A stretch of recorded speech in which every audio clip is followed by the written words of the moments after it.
Greetings, grinders. We're up. Took us a little time to get everything set up. I'm Sean Duckie Succumbs. With us today is DB730 Dan Bach and Dean78904. He's the only one that can't put his name up, so he doesn't get the pleasure of the smooth graphics that are up on the site. But another night of night sweats. Hi, good evening, fellas. Good evening, Sean. It's not so good to be here, but here nonetheless. Well, yes. Dan, you want to elaborate? Why are you not happy to be here? Normally, I look forward to these shows. We love talking and having fun in these shows and drinking big glasses of red wine on these shows. But unfortunately, Sean does this thing called the Tournament of Shame on DraftKings, and of course, I'm like, you only got you finished last of 50. Like, what's the odds of that happening? And I'm basically Julian Edelman reception away from becoming last of 50 or 60 or whatever it is. And, of course, my shaming tonight is supposed to be dancing. So assuming Edelman or whomever gets a couple catches here in the first half, come halftime, we'll have some fun with that. So I'm not excited about showing off my dance skills, but it's probably going to happen here tonight. Yeah, I'm actually prepared for the excitement. I've got a small bottle of champagne here for the moment when Dan falls into last place, and I'm going to pop it open. But we have a lot more coming up tonight. We have some new segments we're going to try out. We have last week's Shamey coming on the show around halftime. My brother. Tonight is supposed to be dancing, so assuming Edelman or whomever gets somebody just press play on Grinders Live, so turn that off. So I'm not excited about showing off my dance skills, but it's probably going to happen. Duckie? Sean? Not me. I'm prepared for the It's not me. I have a small bottle of champagne here for the moment. Definitely not me. Is there a fourth person in the room? Open. I'm looking. But, we have a lot more coming up tonight. We have some. I don't know what's going on. All windows. Oh. We have. This is terrible, Sean. Coming on the show around halftime. Okay, well, Sean, jump back in whenever you get a minute. Dean, tonight, yes. Monday Night Football, we are also going to be sweating some games here, 0-0 halfway through the first quarter, New England and Kansas City. And, I looked through a lot of these tournaments, and I didn't see a lot of grinders out there this week. I don't know if this is, like, tough sledding for, sharp players or what, but, kind of surprised not to see some of the bigger names up there in any of these tournaments really so much this week. I just pulled up the DK Sunday Million lineup, and here's the winning lineup, or at least the presumed winning lineup as of now. I'm not sure if anybody's going to catch up to him, but somebody's got 217 points, so that's possible. 217 points, the winning lineup as of right now, 236 points.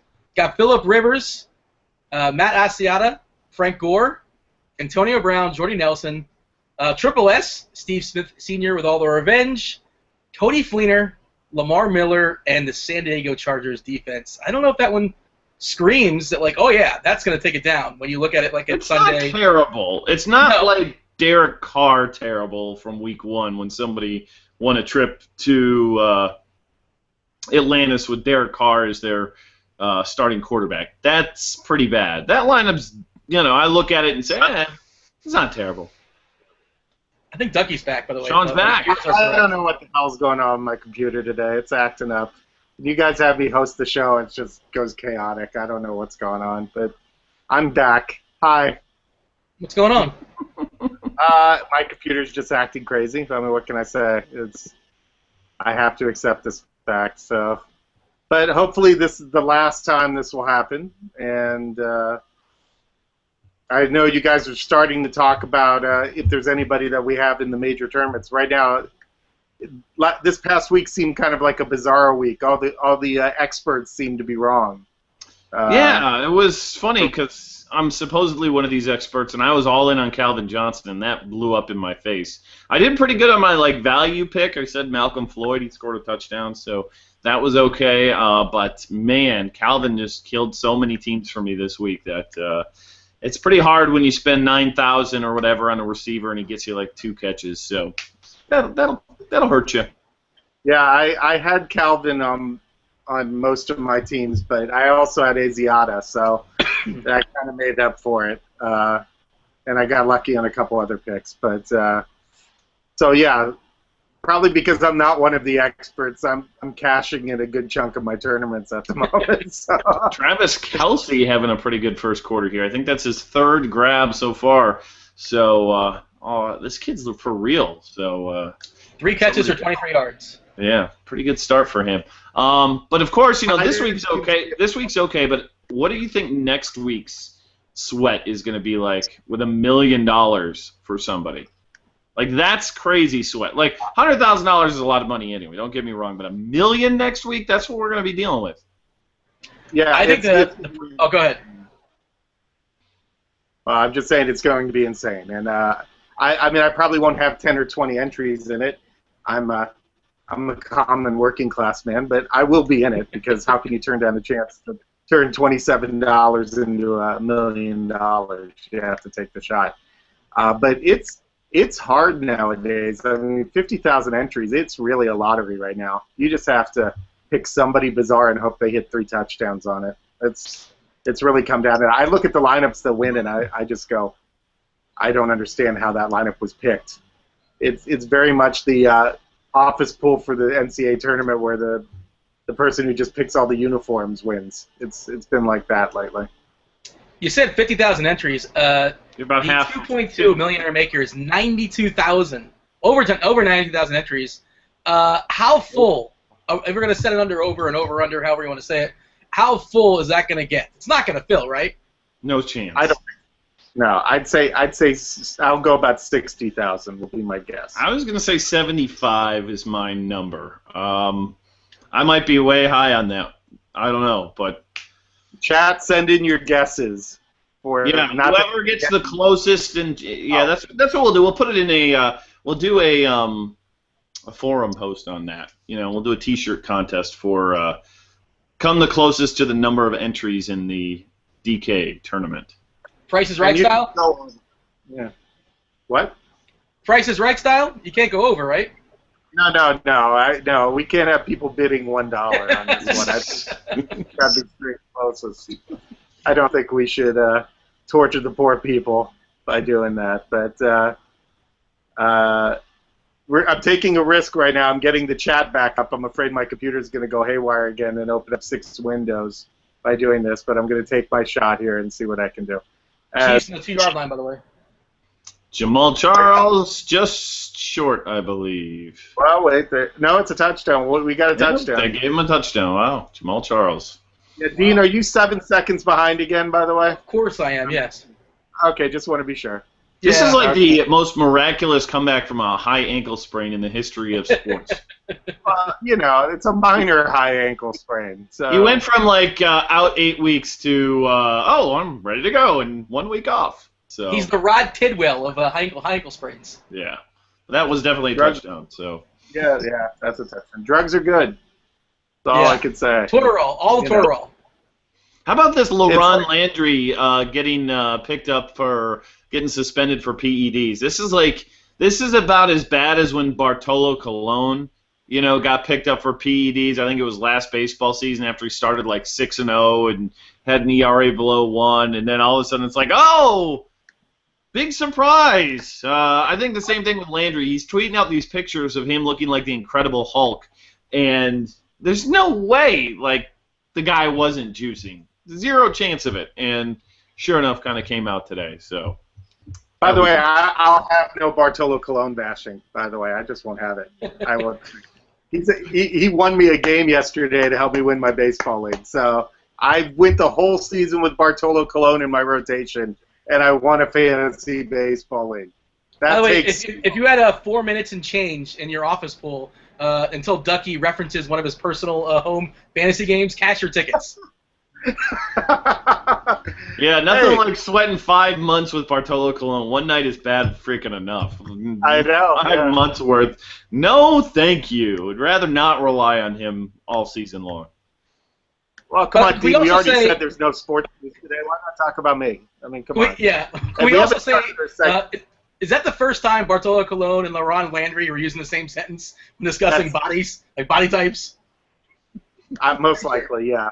Dan, excellent job of bringing those two forces together. So. Well, the best GIF of all time is Bartolo Yes. Colon grabbing his belly fat and going blah blah blah blah blah blah blah. That's clearly a top 10 GIF of all time. I What love was he Bart. saying when he was doing it? Because I think he was saying something you couldn't really tell. If you were going to put a caption on that, what was Bartolo Colon saying as he was grabbing and shaking? Borborigme. It's like something like. He had to be saying something clever, I assume. I hope. I'm sure it was in Spanish, and I'm sure it had profanity, and I'm sure it was tremendous. So, I mean, it's not tremendous. Did you ever see that clip? I think Jonah Carey put it up today of Ichiro saying what his most favorite expression in America is. Yes. Bob Costas. Have you ever seen that? Yeah. Mm-hmm. That was up today.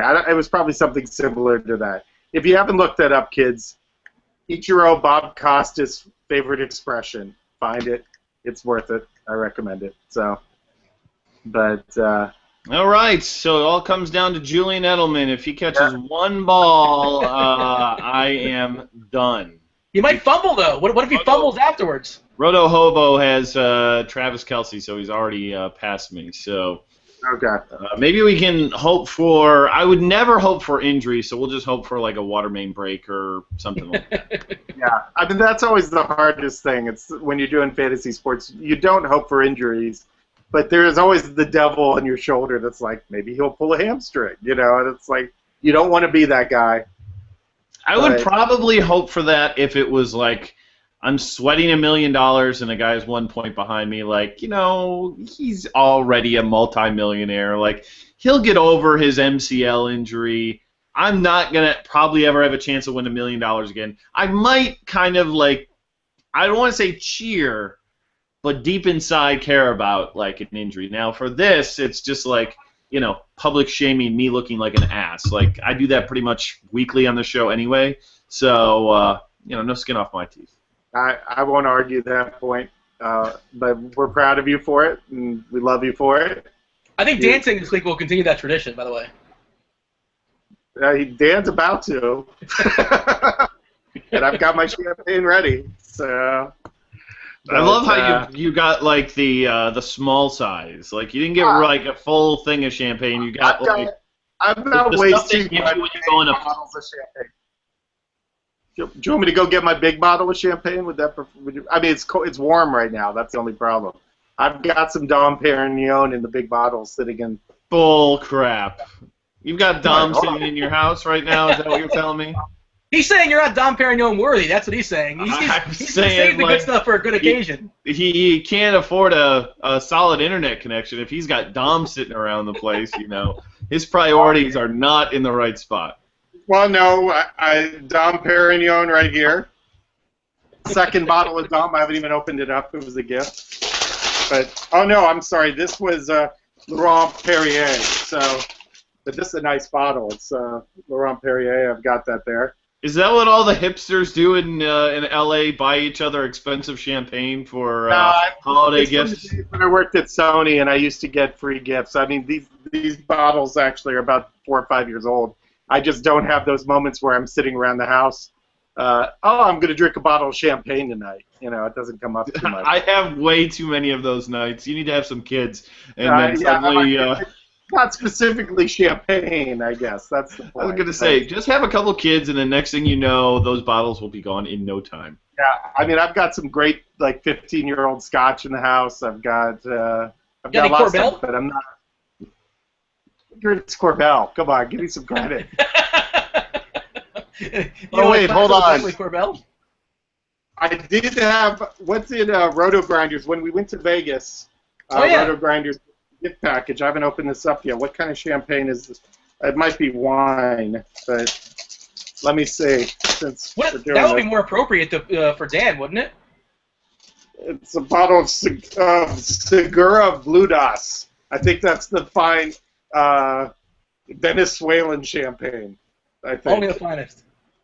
I do have a glass here now, though. Maybe I should use the glass. I had to leave all my glasses there. It was going to get broken on the flight, so yeah, the maids got my Roto Grinders glasses. Understood. Yeah, the car ride made it easier for me to do that. But maybe I'll throw the second bottle in the fridge right now.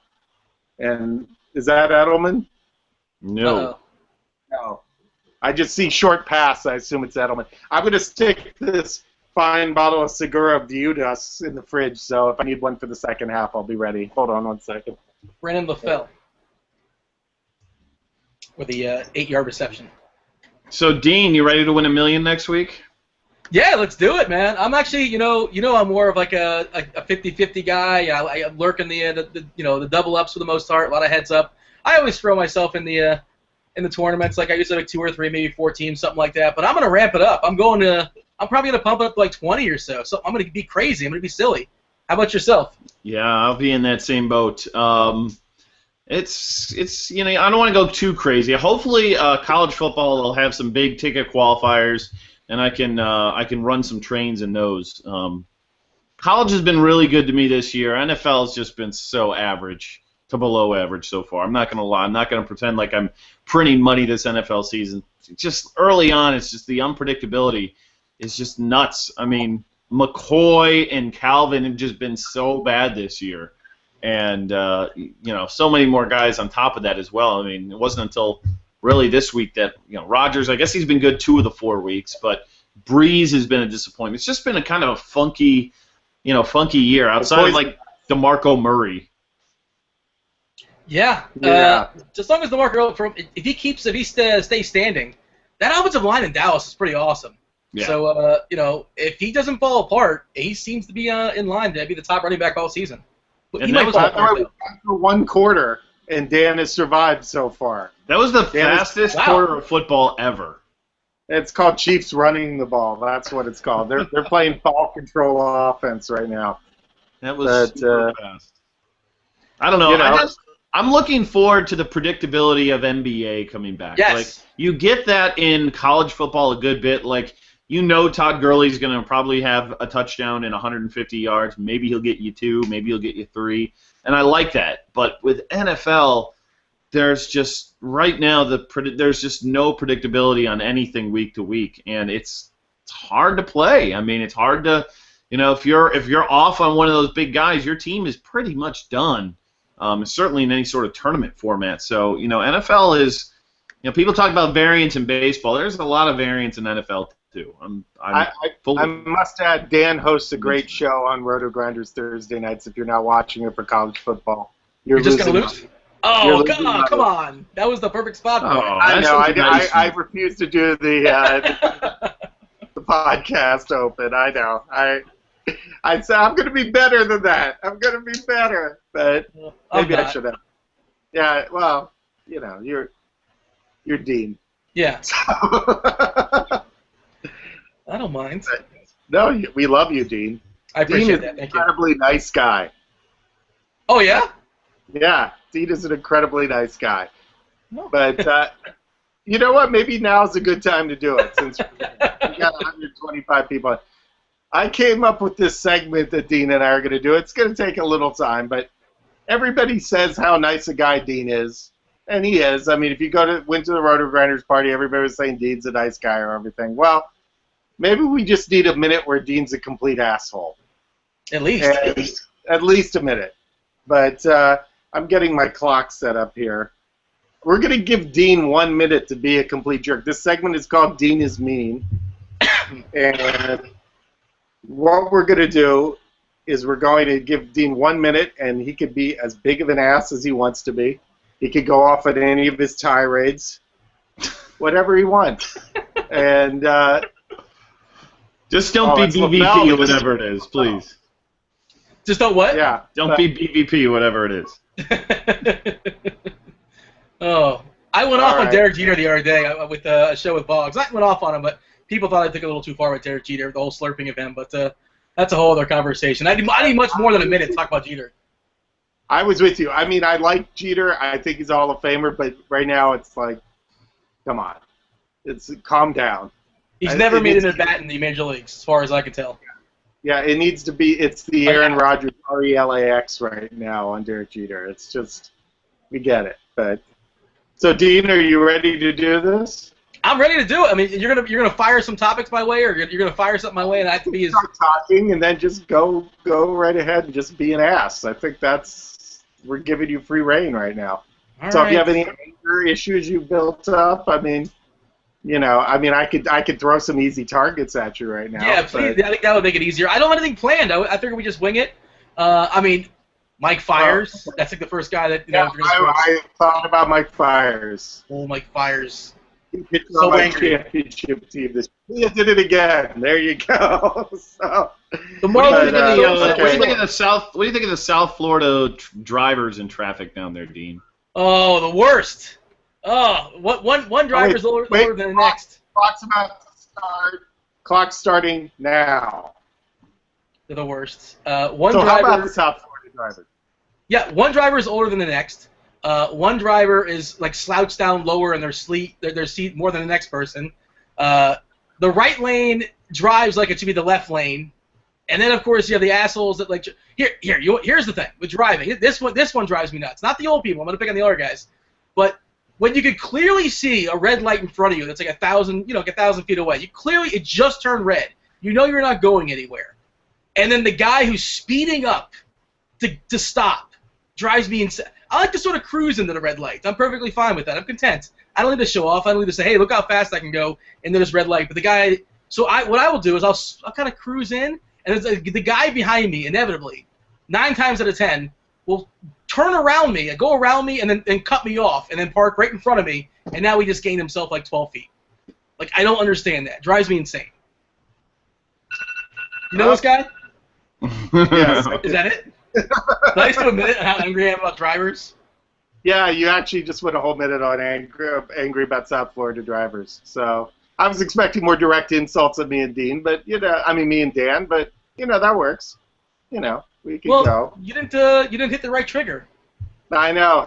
We'll try it out next week. We'll see where we go. Maybe you'll prepare your lead accordingly.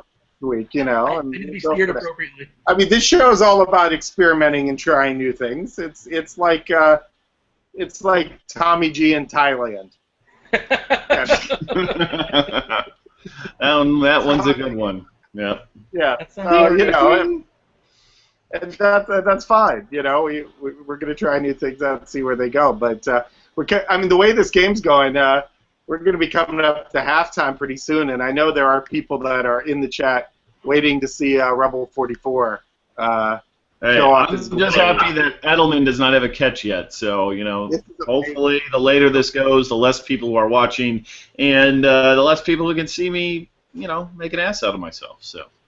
Well, the good thing about YouTube is it lasts forever. So, it only ever if you know where it is. Let's just put it that way. No, that's true. Excellent point. But right now, yeah, I'm looking, and you are 1.22. So basically a 3-yard catch is what we're talking about here. A 2-yard catch keeps you ahead. So if he catches a screen and he gets tackled for no gain, you still have the lead. And Hesh is very nervous, even though he's only got 1 point to go. Why is he nervous? Because he's the other one. Hesh is the one that would have to do the dance video if Dan doesn't do it. So what do you suspect Hesh's dance moves are? What kind of repertoire does he have, you think? I would expect. Well, I would expect them to be poor. Sure. I expect. Yeah, white guy moves with a little overbite, a little legs move less than the arms kind of thing. I expect that. I will say this much. I think you guys will be amused. Oh, there goes Niall Davis. See you later. Touchdown? Not quite. It's pretty far, though. Oh, it must have stepped out of bounds.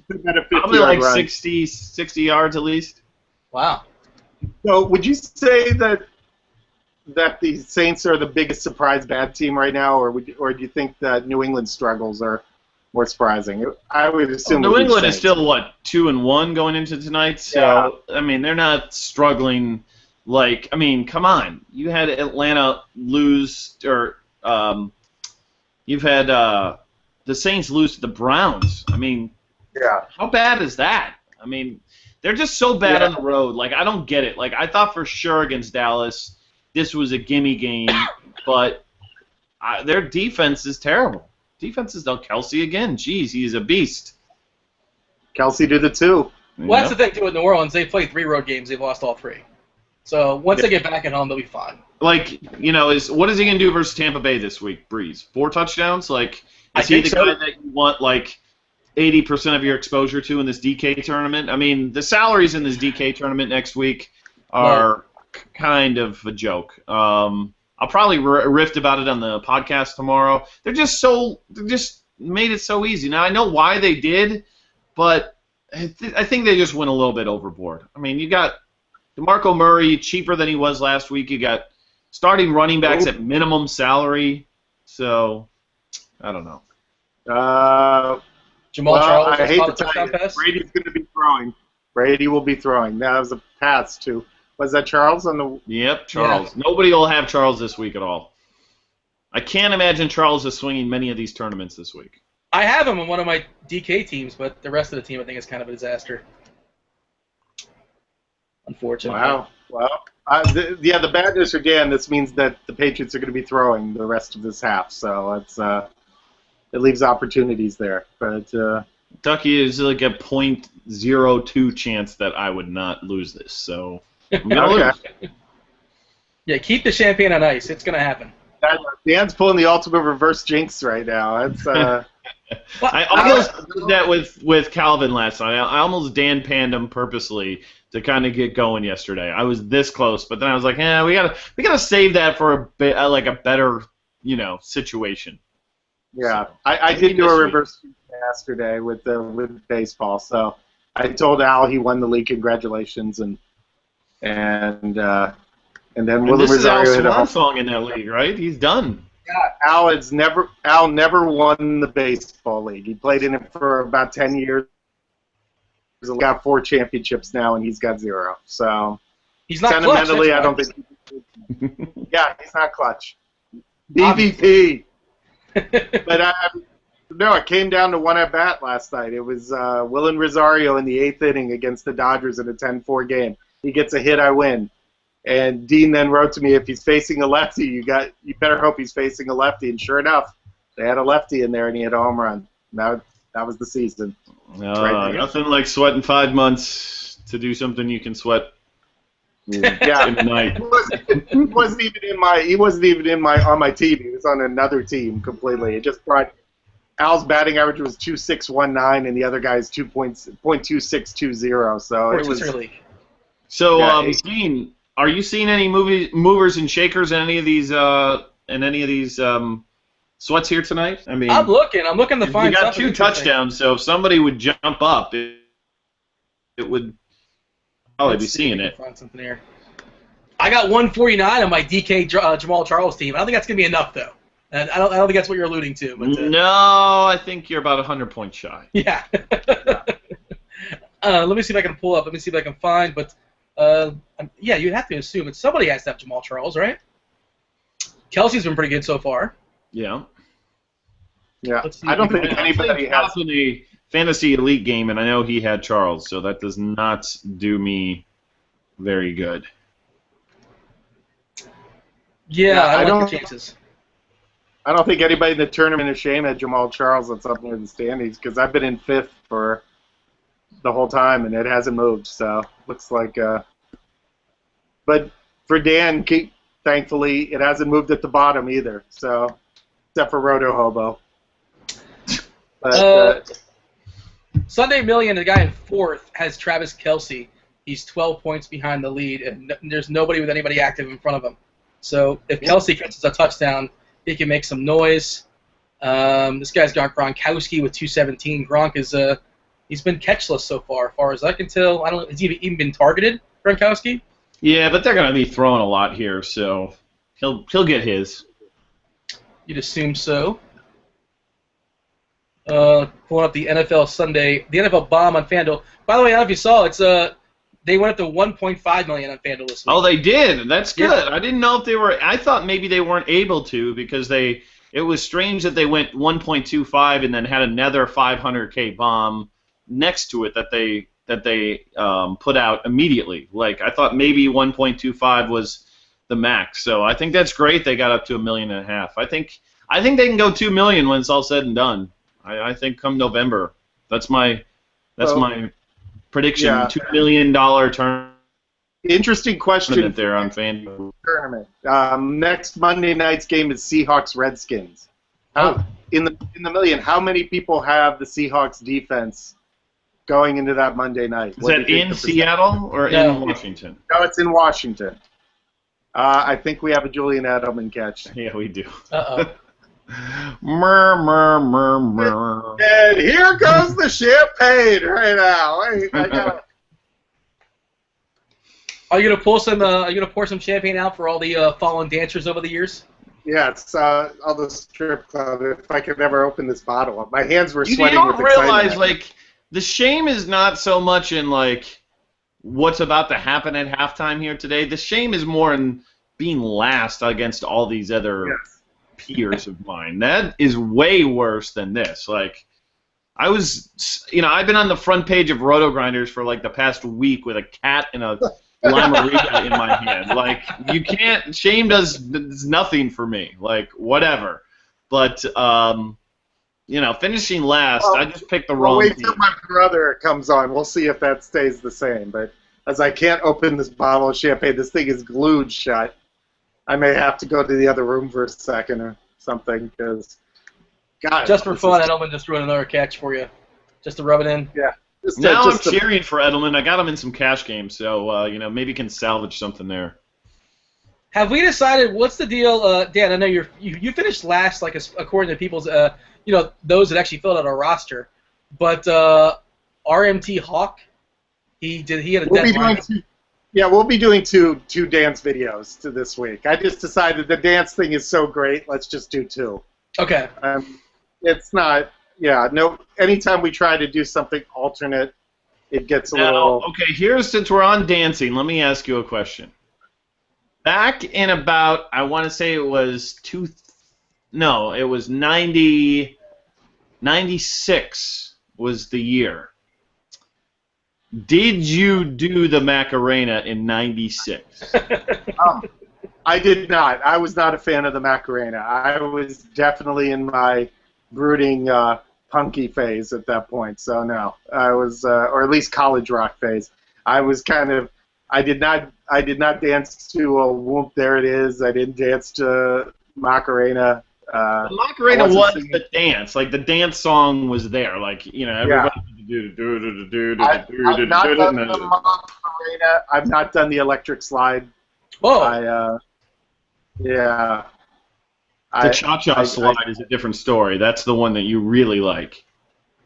How about the chicken dance? Have you done the chicken dance at a wedding? I have done the chicken dance, yes. Okay. Chicken dance, you're at a wedding in a small town. You got have to. But, Dean, you're of the same age of me. I'm betting you have Macarena'd in your day. I've Macarena'd. I don't think counts or not. Like, I've done it sarcastically, if that means anything. Like, I'll do like the, you kind of like you go through the motions, sure. But you're not being serious about it. But I've never taken it serious. No, I never seriously delivered a Macarena. Yeah, I think it was junior prom is when that came out, and I did it. I Macarena'd it all out.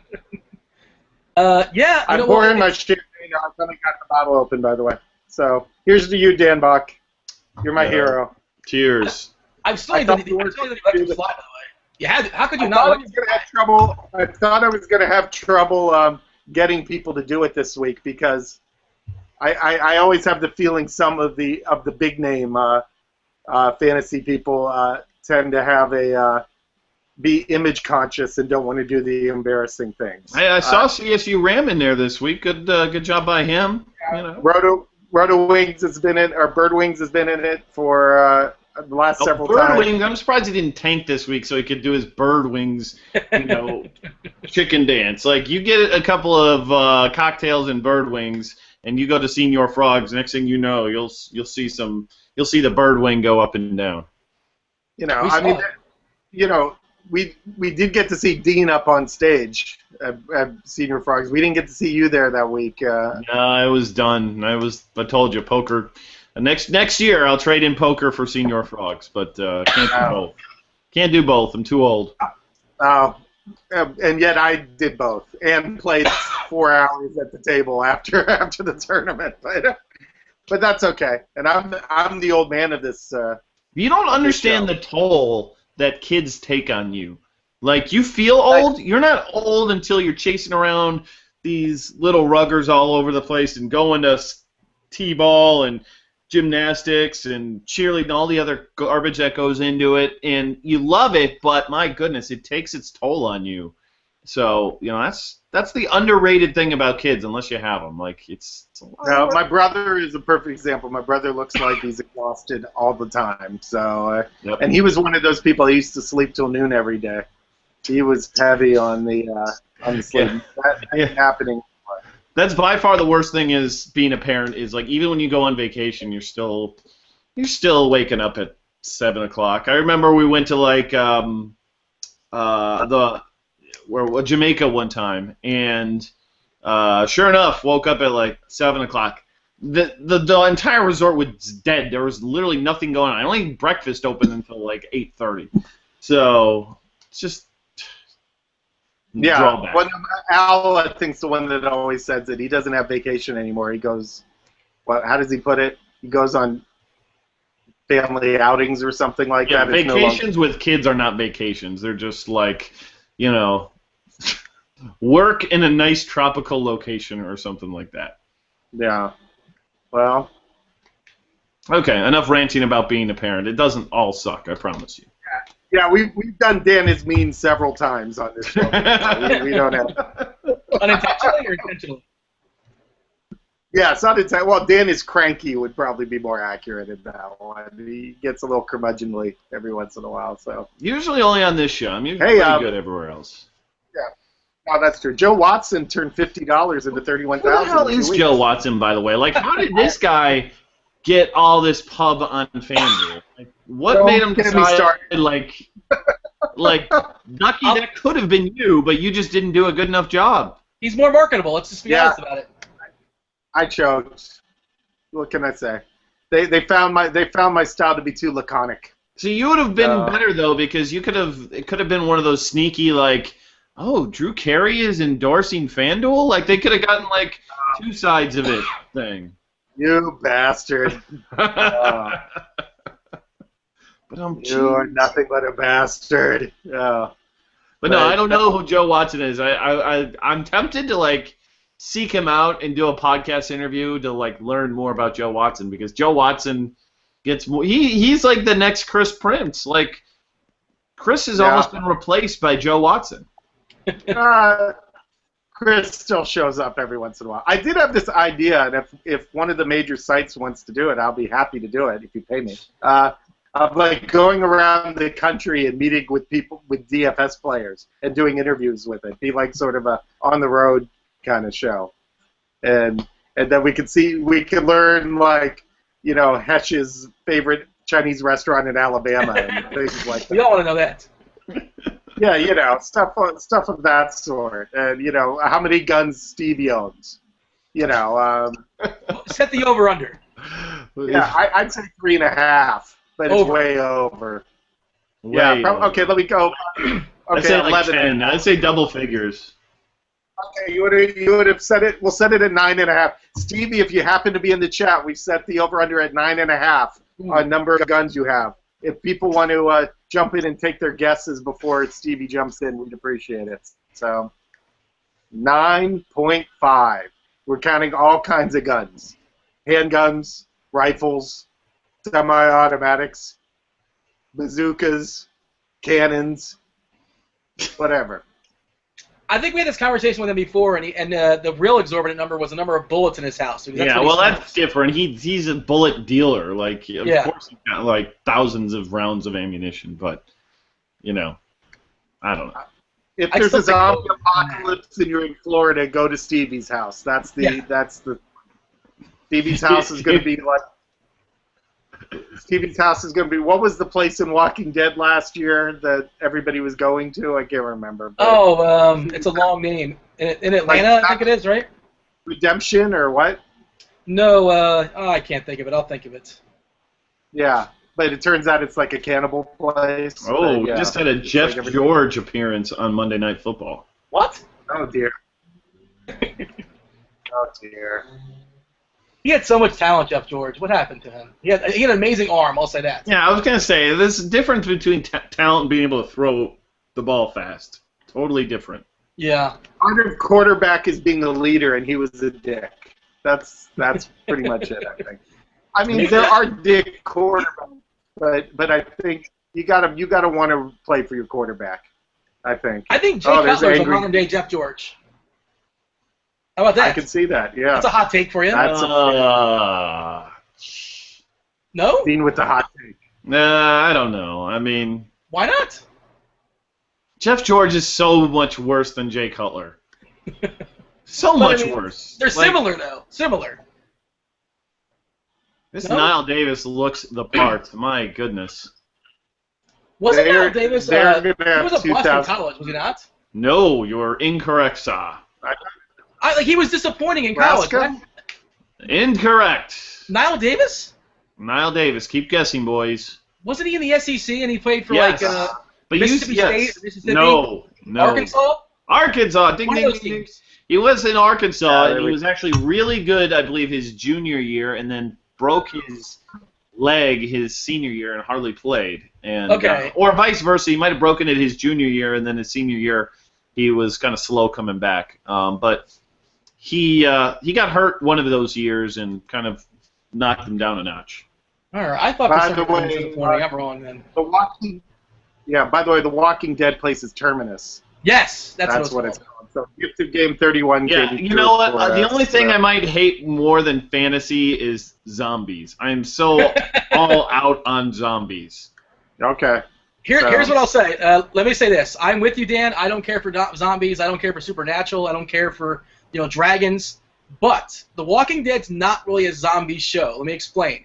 It's sort of like Lost, and it's more of a survivalist show, and the zombies just happen to be there. The zombies are basically like the backdrop, the city.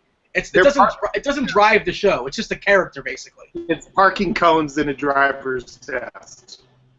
That's what they are. Exactly. It's not the I don't know. I'm going to need more convincing than that. I mean, it's weird. The acting is not great on that show. There's a couple characters that are good, but yet it's still one of those shows. I still watch it. It entertains.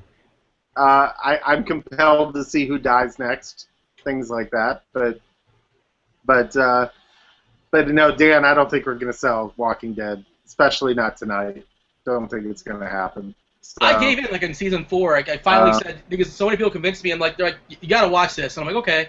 And I hit up the Netflix, and I really liked it. And I don't care for zombies at all. Don't care about that world at all. And it's not a deterrent for me. I'm perfectly fine with them being there. So there you go. Well, I mean, I have a soft spot for zombies just in the sense that Night of the Living Dead and Dawn of the Dead were both filmed near my hometown. So doesn't take much to get your approval on it.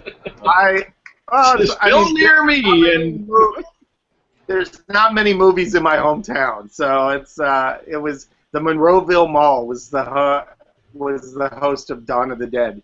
So, and I used to walk through that mall. So I was just, that's where the zombies ate this guy. So it's not something like when a zombie movie comes out, I rush to go see it. I think the movie, I want to say it was Lucas. Is that the high school football movie from the 80s? Does that sound familiar? Winona Ryder and what's his name? Corey Haim. Corey Haim and Charlie Sheen. I want to say Lucas was filmed at a school near me, and you know what? I don't give a rat's ass about that film at all. Oh, poor Luca. Poor Luca Plakia. So. Okay, here's a good rant for you. Favorite Goldie Hawn movie? Wow, favorite Goldie Hawn. Wildcats. Wildcats, not a conversation. I'm going to disagree. Okay. Sugarland Express, really good. If you've never seen, that's one of Spielberg's first movies, Sugarland Express. You should watch it. But Private Benjamin's pretty damn good too, I have to say. So I really liked what are you going to say? Overboard back in the day. Of course you did. Which one? What movie? No.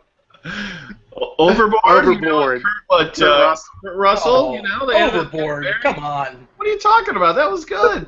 Yeah. Didn't do anything for me. Okay. What, Sean? You're acting like, you know, I thought it was pretty good. I'm just saying. I always thought, Dan. how many guys ordered the Banger Sisters on a pay-per-view and were terribly disappointed when they realized it was Goldie Hawn and Susan Sarandon?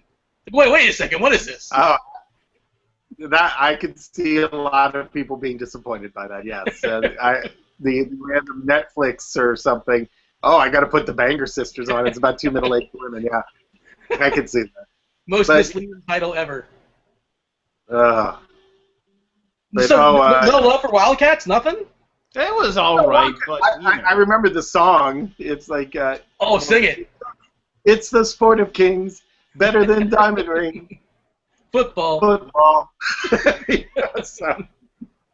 Yeah, I remember that. Yeah. Oh, we got CS Maniac says Overboard is great, so you got to pay it. Well, there you go. If CS Maniac says it. Okay, let's just put it this way. Maybe not great, but underrated. Okay, like okay, other guys poo it. Like it's a solid, entertaining movie from the '80s. You know, you got kids, you got rich people, you got poor people, you got Goldie Hawn. I mean, it's a good story. I liked it. I liked Goldie Hawn back in the day. Foul Play also I'd put up there. Foul Play is a great movie if you haven't seen that one. No. So, DP said he was very disappointed in Freddie got Finger. Okay. I thought he was making a reference to Goldie Hawn. I'm like, she wasn't in that. I'm like, oh, now I know what it is. Yeah. We were talking about misleading titles. There you go. Yeah, nice point. It's a solid job. Okay, well, we got 3 minutes and 55 seconds until you guys get to see me in my dancing glory. So looking forward to it. Wow. Well, I get think excited. we're gonna It's about 2 minutes. Gronk signing. That's Gronk, right? Yeah, Gronk. That's a Gronk. You want to start with that, or do you want to do the Rebel 44 shaming first? Well, we can bring Rebel in first, and then we can do me after him. Okay, and then we'll bring it back and show it right then. Yeah, I think we got to get. Always got to do. I think it's a rule we got to get the guest in at halftime. I think it's. Yeah, we'll do him, and then I'll jump in. I'll do my little video right after that. We're sticklers for rules here at Night Sweats, clearly. We're trying to make this into a real show. Well, maybe we got a long way. First off, Dean has to figure out why he will not let him put up a lower, like non-dial-up internet connection would be helpful as well. So let's get those things figured out, and then we can work towards being kind of a real show. In the meantime, I have real internet, thank you. Supposedly I have a good connection. I don't know what's going on. It's driving me nuts right now. It's Verizon. It's supposed to be, it's DSL. It's the whole thing. It says everything's checking out fine. DSL is so 2010. Well, it's Wi-Fi. Whatever. It's Wi-Fi. I mean, so I don't know the terms. Whatever. I'm an old man. I still am amazed. Get off my lawn. DSL, you say? Where do I sign up? Get you know what I mean. Get off my AstroTurf. I'm getting grumpy. So. Oh, DP's insulting our ratings right now. So. Hey, at least he's tuned in. That's good enough. Yeah, I know. I have to give DP the credit because if you don't follow him on Twitter, he's highly entertaining. But it was, I think, Sunday, and Draft Cheat was obviously disappointed in his lineups and was basically tweeted out oh, it's unfortunate that I can't buy any booze here in Minnesota on Sunday or something. And DP had the golden response to that. Why don't you just go up to your mom's liquor cabinet and drink her handle of vodka and then refill it with water afterwards, which was that's about as good of a tweet as you could have. Every 14-year-old child, I'm sure, did that at some point, right? Pretty much. Oh, and I just dropped my phone. Yeah, I thought they should have made an exception. I tweeted at him. Once they put in Christian Ponder, the liquor store should have reconvened and say, okay, listen, the people need us. You know. I mean, this is Minnesota. Sunday. This is Minnesota, not the Bible Belt of Alabama. I'm surprised you can't buy booze on a Sunday. That seems awfully weird to me. There's a lot of places like that. And then you have like Pennsylvania, I think, still has state stores. You can't buy hard alcohol at the grocery store. You have to go to a state store to go buy it. Well, the best thing when I went to school in Ohio that I learned they have there are drive-through beer and liquor stores. Like, they're literally drive-throughs. You go through and you tell them what you want. You know, back in college it was, give me a case of Miller High Life, 30-pack, or, and you just drive up, and they bring it to your car, check your ID, you pay them, and boom, you go. I'd never seen it in my life. Can we get a video of you getting a 24-pack of Lime-A-Ritas at a drive-through video? I mean, a liquor place. I think that would be. If I finish last in another tournament of shame, I will do that on top of whatever I lose. Yeah, there we go. I'm not going to let it happen again. I'm going with like the safest cash game lineup ever in these tournaments moving forward. Well, what was your gamble this week that you went against? My gamble was, I used Bortles and then kind of loaded up on some other guys on the high end, like McCoy and Calvin. And then, for whatever reason, I put in the team that I had Jeremy Curley, who in the Grinders Live in the morning said, I am all out on Curley. I don't like him this week. And, of course, that's the team I ended up playing where I make like 10 rosters, and I just grab one and throw it in the tournament of shame, not really thinking about it. And, it probably wasn't the right one to throw in. But what you going to do? I just noticed here, Texas Blue Laws, no alcohol sold on Sunday, but everybody has a still there. So it doesn't really matter. You could do your homemade moonshine in Texas. Minnesota, you can't. Someplace you can't buy hard liquor. I guess you know this, Dan. Like Publix, you can only buy beer there. You have to buy hard liquor next door, which is kind of weird. They separate the stores for whatever reason. But you can buy it on Sunday, as far as I know. By the way, Kelsey's going over 100 today, by the way, for sure. And how much is he next week? How much is Kelsey next week in the $1 million? I bet his salary is probably the same because he wouldn't have changed much. I wouldn't think so. Trying to pull it up now. Kelsey. I'm surprised they put the prices up. I would think Tuesday they would do that, but I guess they want to get people in early. So. Oh, and DraftKings, they put it up. They put it up yesterday. They had it up on Sunday. $3K next week. Kelsey is, yeah. Yes. I mean, he's about 49% if it's not a bye. Oh, it's not a bye week. Obviously, he has a price. So. I mean, next week are going to be a nightmare on DraftKings. The tournament's going to be fun. I mean, it's going to be 90-some-odd people, but, Kelsey's min salary, Phillip Rivers is like $7K against the Jags. I mean, there's just so many inefficiencies out there next week. Rashad Jennings really jumped out to me at 5.5K at home versus Atlanta. Yep. I really like that price. Atlanta has a very bad defense. There's my analysis. Analysis. I just gave you analysis. Atlanta's defense is bad. When Matt Asiata goes for 3 touchdowns and Jerick McKinnon rushes for 130-some-odd yards, it doesn't really bode well for you. Yeah. Yeah, a quarterback that's looking to hand off for the most part. I mean, he did throw for 230, but basically a lot of those passes were screen passes and short plays. So they could have played up 11 up and gone for a few things. And Minnesota, I didn't get a chance to watch that game. I don't have I don't have DirecTV, so I don't have the package. So I have NFL Rewind, so I watch all the games like Monday, Tuesday, Wednesday. So I'm looking forward to watching. Do you get the what is it? Red Zone? I can. I'm trying to get. I don't know. I just figured out. I didn't think I could get it. I just realized yesterday I can. So I'll have it next week finally. Okay. So, it's the best thing ever. I'm stuck watching the Dolphins every week. It's the worst. I'm gonna go on a limb and say Red Zone Channel is the best television period innovation in the last decade. Not even close. Not even close. It's really good. It's hard to argue against. There's no commercials. I mean, think about this. There's no commercials. Netflix might beat that out, but it's comparable. They're both. Yeah, I mean, Netflix is in a totally different side of things, but I see the argument for that. But that needed innovation of being able to stream to your TV. Like, you need the innovation to do that. Yeah. This never needed innovation. This could have been done in the 1970s if you wanted to, in theory. Yeah. So. Yeah, they could have done it with like Jimmy the Greek Snyder on the show and stuff like that. How long will he have lasted? Look at that running back run. Yeah, look at that running great. back. I think you cleaned that up a little bit. Yeah, I pretty did. good. Running back run. That's okay. I was not going to do Jimmy the Greek uncensored. I was not going to. I don't want this coming to haunt me. So, Dwayne Bowe, by the way. So Dan, I think we got to. What's that? Dan, I think we got to pull you off for a few minutes and bring on the Shamey of the week. I think we got to do the invites. Okay, you want to bring him on? Bring him on. I will be back afterwards, boys.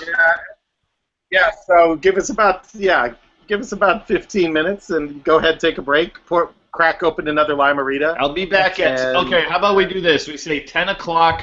10 o'clock, I come back and we do the shame video or whatever. You ready? That would be great. So for all you watching, in the next few minutes, it's going to be Rebel 44 doing his shame, and then shortly thereafter, it'll be Dan Bach paying in full right now, the quickest pay in full we've had in the Tournament of Shame history. Yeah. We'll be having that at the end of the hour. So hopefully DC will take note. Hopefully Crazy Gaby will take notes. The quickest because some people still owe. It's retroactive for like months now. Actually, before we do this, I will defend Crazy Gaby.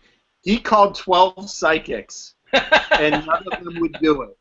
They all refused to do it. What do you mean? What he needs to do is just call. What he needs to do is just call them and record it on Skype when he does the call, and then just do audio only version. That's what he's got to do.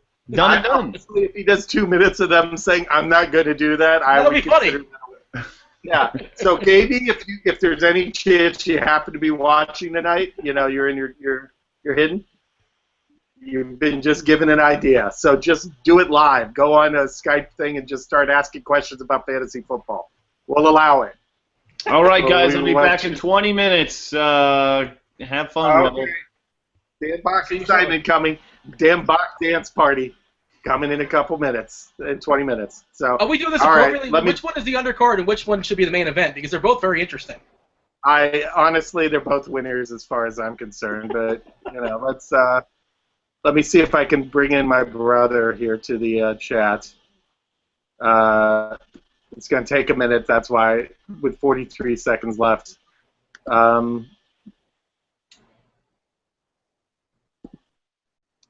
Let's see. The Chiefs are on the 15. They got 2nd and 10. 40 seconds to go. They don't seem to be in any hurry, but they have 2 timeouts, so time shouldn't be an issue for them. It's down 1 now.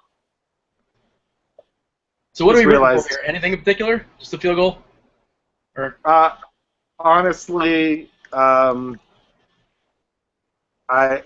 don't care. Less scoring the better on this game. That's sort of the way I'm looking at it as well.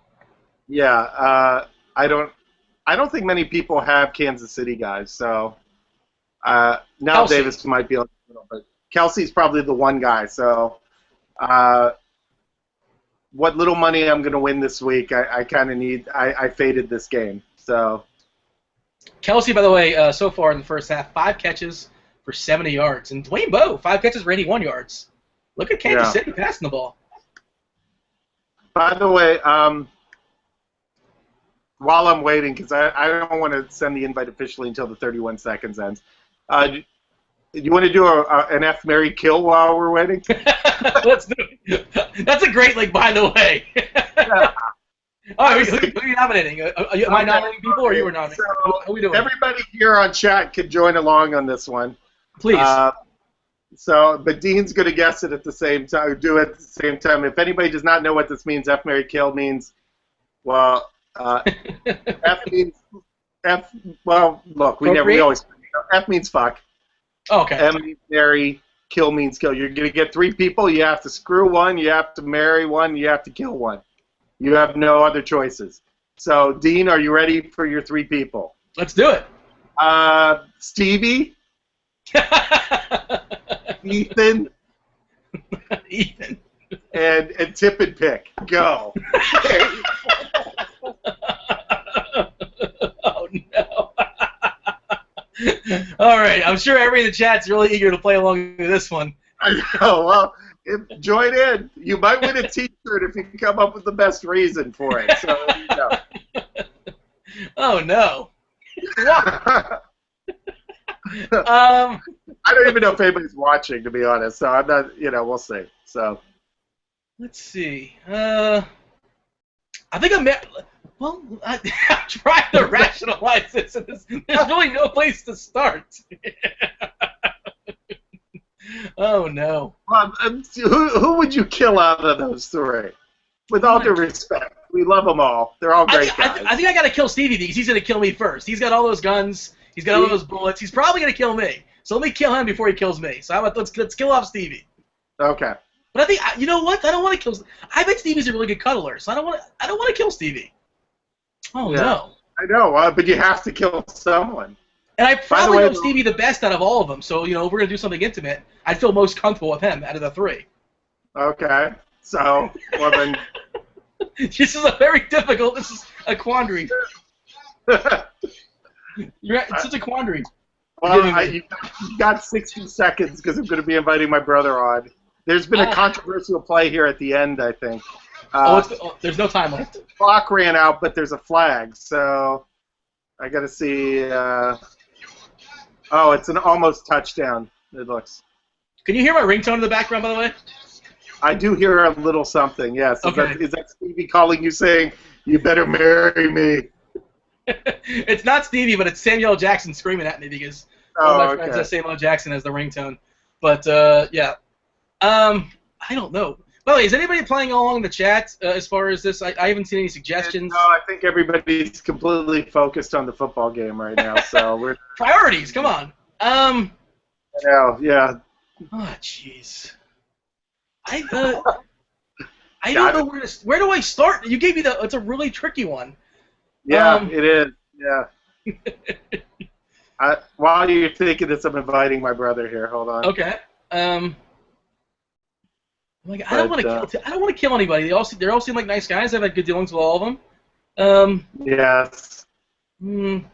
I feel isn't Tip and Pick's a scientist, if I'm not mistaken.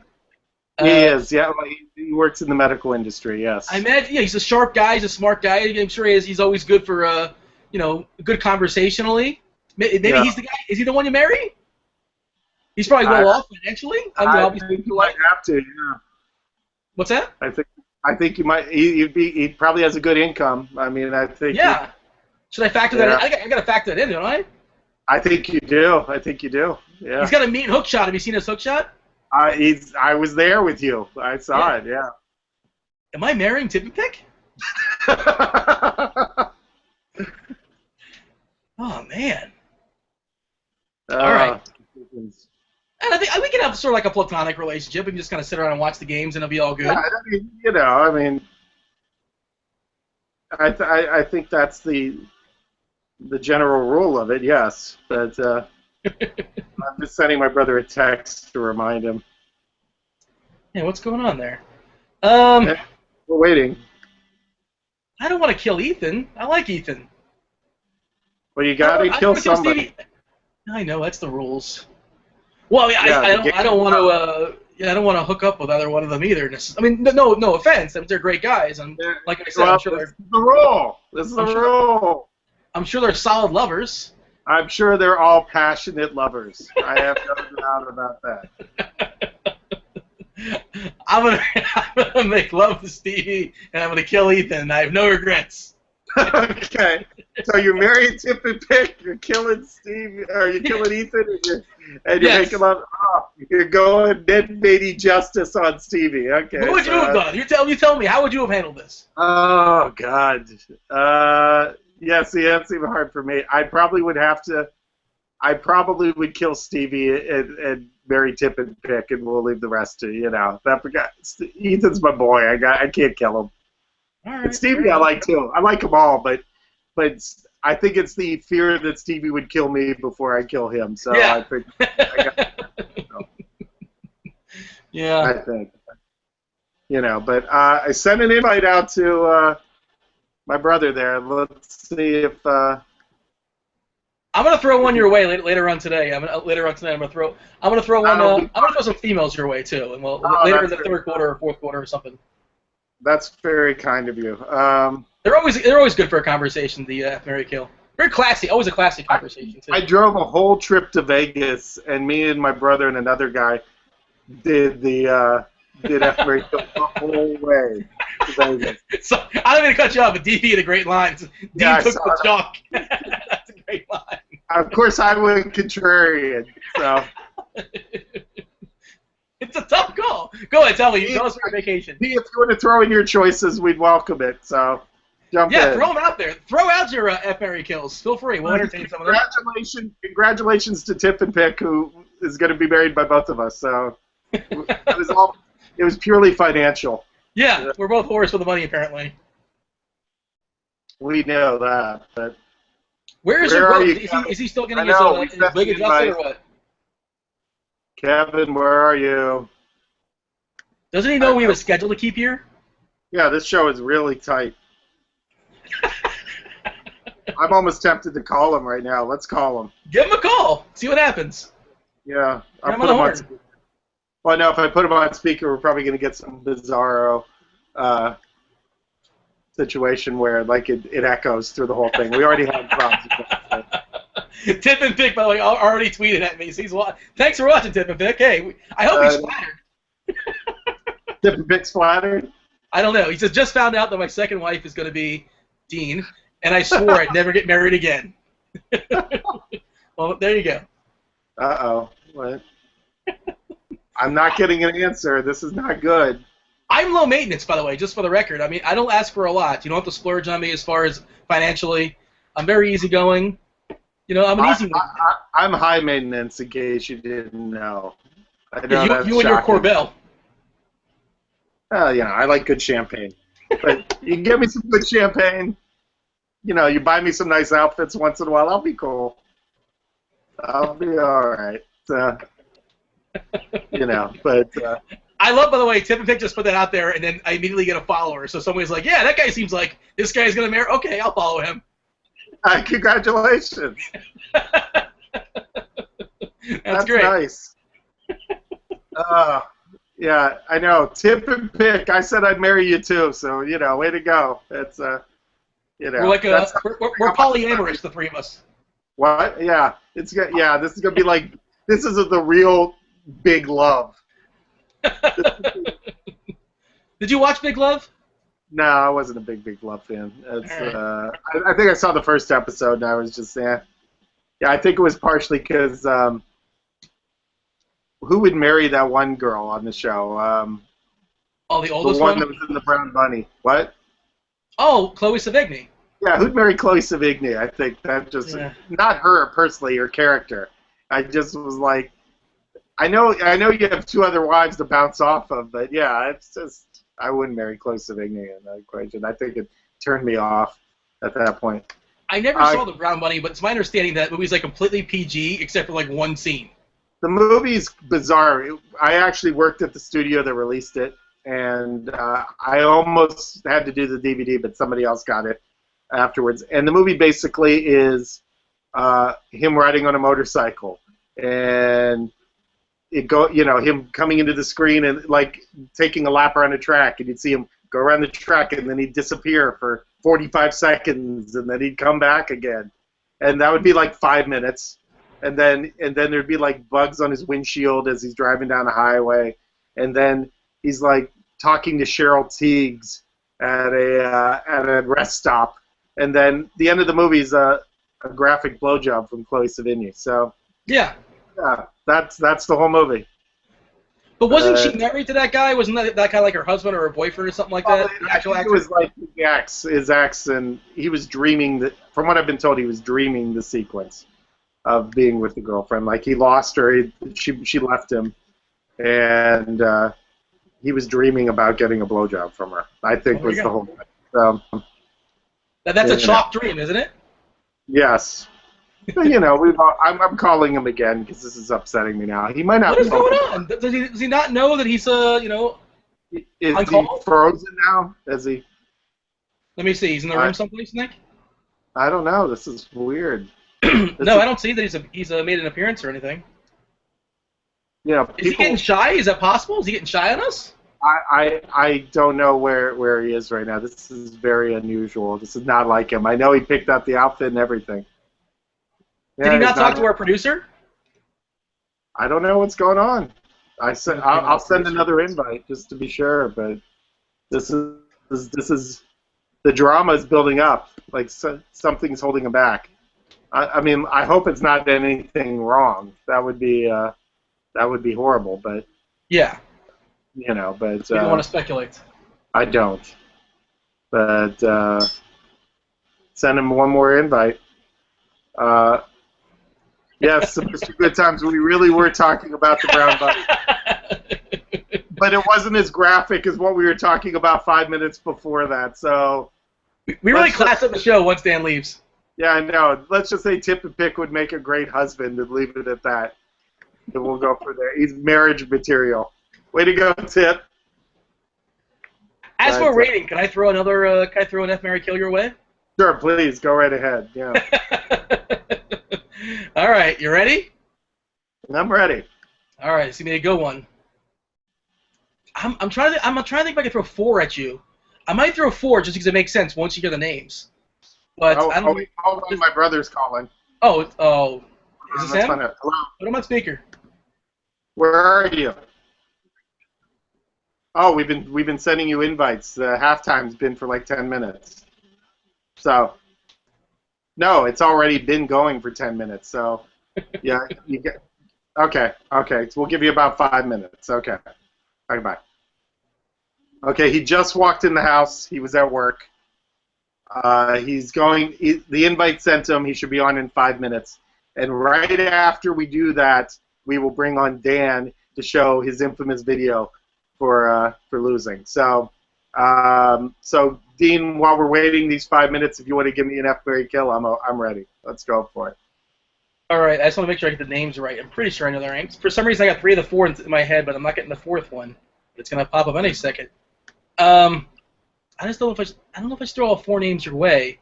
What do you do with the 4th name? Maybe like a threesome or something like that. That's the question. I'm trying to think how we handle the 4th name. I got a nice rug. What rug are you talking about? What's that? Nice rug. This is my hair. This is the real deal, baby.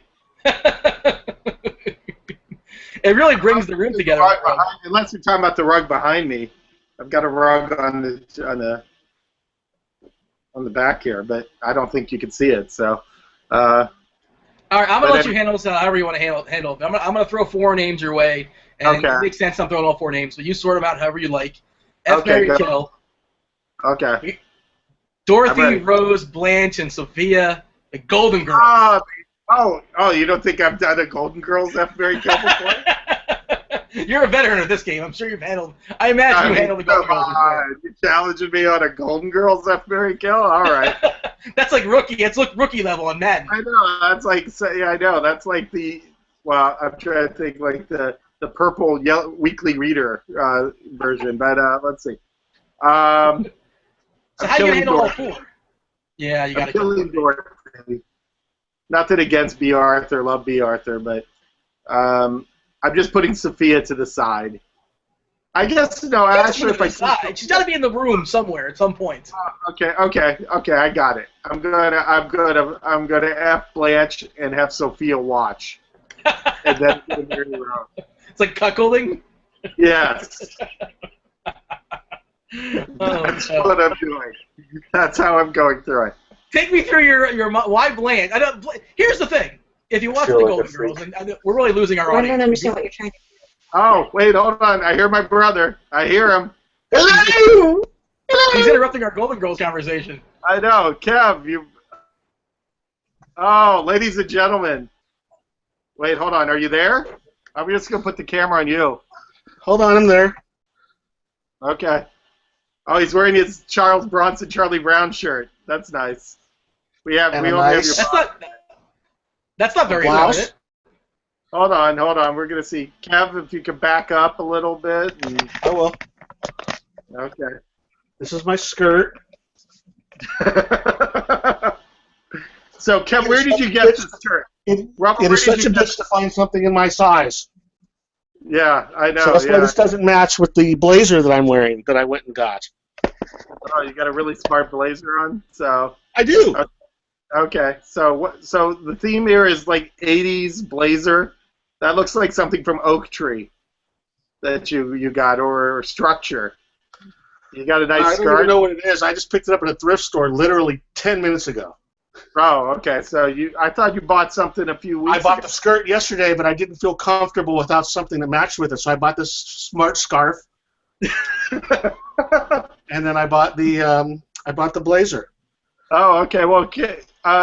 What we're gonna need you to do is like get on top of your bed so we can see the skirt, your unkempt bed. Yeah, any upskirt shots or no? How are we gonna work that? I know. So we got the lovely skirt on right there. I thought you were wearing a wig. We're not getting the wig? No. Yeah, but you know, it's show me some leg. Yeah, show me some leg there, Kev. Lift up the skirt. Show me some leg. Lift up the skirt a little bit. You know, it's so there you go. Wasn't up anymore. This is not ready to show. Oh, Fish Cake is calling you out. He said no wig or makeup. I think you got to go put the wig on, Kev. We can use a wig. For Christ's sake. Hold on. You're being called out. Hold on. Hold on. By the way, get your screenshots ready if you want to get a screenshot. We need a once he gets on there, we have to stop talking so you can get a screenshot of him. Yeah, we're just leaving the camera on him in his unkempt bed. Which my bed's the same way. I'm usually that way too, but I rarely make my bed. But you know, I don't show my bed on the camera, so we're just leaving it on him right now. Yeah, as GB says, this is getting very awkward. But hold on, we're getting there. He's finding Dan's like I'm getting bumped for this. I know. Push back for this. I'm just gonna turn it off him for a second, just because we're waiting for this. This is not quite RMT Hawk. Forget it. You can't find your screen. You can't find it now. You can't find it now. Oh. I can't find it now. What? Oh, this is deal with it. I am disappointed. I have to say a little bit. I showed up. I put on a freaking blazer and a skirt. A blazer with shoulder pads. Oh, does it have shoulder pads? If it has shoulder pads, that definitely helps. Jones, New York. That's quality. So it was like from the Time Daily collection or something like that. That blazer. I couldn't fit into the Time Daily selection. I had to go to the Cameron Manheim division. Yes. Oh. The reference I made last week. Wow. All right. Well, I don't know if you know sizes, but this blazer is a 24W. That means wide, I guess. I don't know. That's Shirley Hemphill collection right there. That's. I will not have you badmouth Shirley Hemphill. Okay, well, I know. So how are the games going? I haven't checked any of it out. Well, actually, we're going to be cutting you off in a minute because Dan Bach has lost the TOS, and he's going to be showing a video in about 2 minutes. So, sounds great. I got to go feed my kids anyway. My kids are starving because of this. Oh well, I think just to make everybody happy, I think you're going to have to put your photo of your Halloween costume up. Which one? The one with you and me? Yeah, the one of you, just to show you in drag right there. On Twitter or on Facebook? I think Twitter. I think we need to put it on Twitter. So, all right, guys, good show. Good luck. Thank you. Talk to you later. Okay, bye. Bye. Little disappointing, Ducky. I thought he was going to bring it. I really thought he was going to bring it. I was too. I was a little surprised, I have to be honest. I was expecting a little bit more. But you know who really is going to bring it? Dan Bach. Yeah, well, by association, I feel like you're a little bit guilty as well, just because you're brothers. And twins, no less. I expected more from him. I did. I have to admit. I'm Oh. going to take part of the blame. The way he made it out to me, I thought we were going to be getting a wig, and originally it was supposed to be a dress, but I do know he was having trouble finding a dress. So, yeah, it's so bad that people are talking in the chat about the Edmonton Oilers goaltending right now. So that tells you where that one went. Wow, the Edmonton goaltender. Their goaltending situation's a real disaster. I gotta say. Is Edmonton's goaltending situation a real disaster? I don't know. I don't know who's. I have no idea. No, if we're at the point Dividend where or something, people I don't know who's still there. I have no idea. I'm not. I'm feeling bad. Well, my brother's going to try to make up for it by putting a picture of him in drag up on Twitter, but I do apologize. I thought we'd get a little more than that. I think. Oh, it's Ben Scrimmins. There you go. Yeah, but we have Dan Bach back, and in the immortal words of Carl Lewis when he sang the Star Spangled Banner, "I'll make up for it now." Yeah, I know. My brother just said, "You all can suck it. I've been awake since 5 a.m. I paid my debt." Oh, well. You know what you need to do, Ducky? You need to embed the picture of him in drag in your column. That's what you need to do. Yes, I will do that. Fair enough. The picture of him in drag will be in the column tomorrow, when I write my column tomorrow. All right. Are we ready for this video? Get this out of the way. You know, the masses are waiting patiently for this. Okay, let me set this up for you. Yeah, let me set this up for you guys. Okay. I'm going to freeze you there. Hold on. Okay, now you got it just on me. This is good. This is a video. If you listen to the podcast, it was probably about 2 years ago. It was when I made the FanDuel basketball final, so that was like almost 2 years ago. I think it was like, yeah, somewhere around this time. And I went on a big heater, and I didn't understand why I did until I realized, like, soon after I qualified for that, I was like, oh, you know what? I went to one of these hypnotism shows, got hypnotized, and I suddenly, like, just went nuts in DFS for, like, the next month. And I was like, there you go. It had to be the hypnotist. Now, if you've ever gone to these shows, I kind of thought they were a scam, so I went up on stage and did it. And it's true. It's, you know, kind of like your go under, and what they tell you to do, you do. So without any further ado, here is the video from that evening. This is just about a 2-minute snippet of the entire, like, hour-long show. But you wanted dancing, ladies and gentlemen, you are going to get dancing.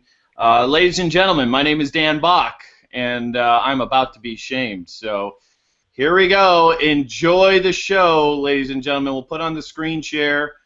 And assuming you can see everything, Ducky? I got the video, yes. Okay, here we go. This is it. And just remember, I was under the influence of hypnotism at the time, so just go along with it. 1 minute and 30 seconds of glory. Enjoy.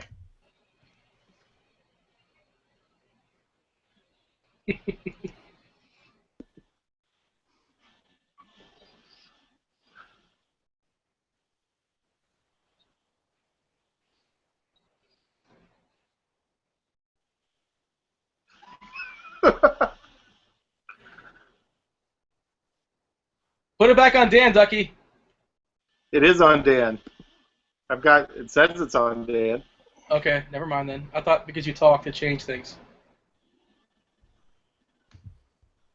This looks like, you ever see the Steve Wilkos show? It looks like the backdrop of Steve Wilkos.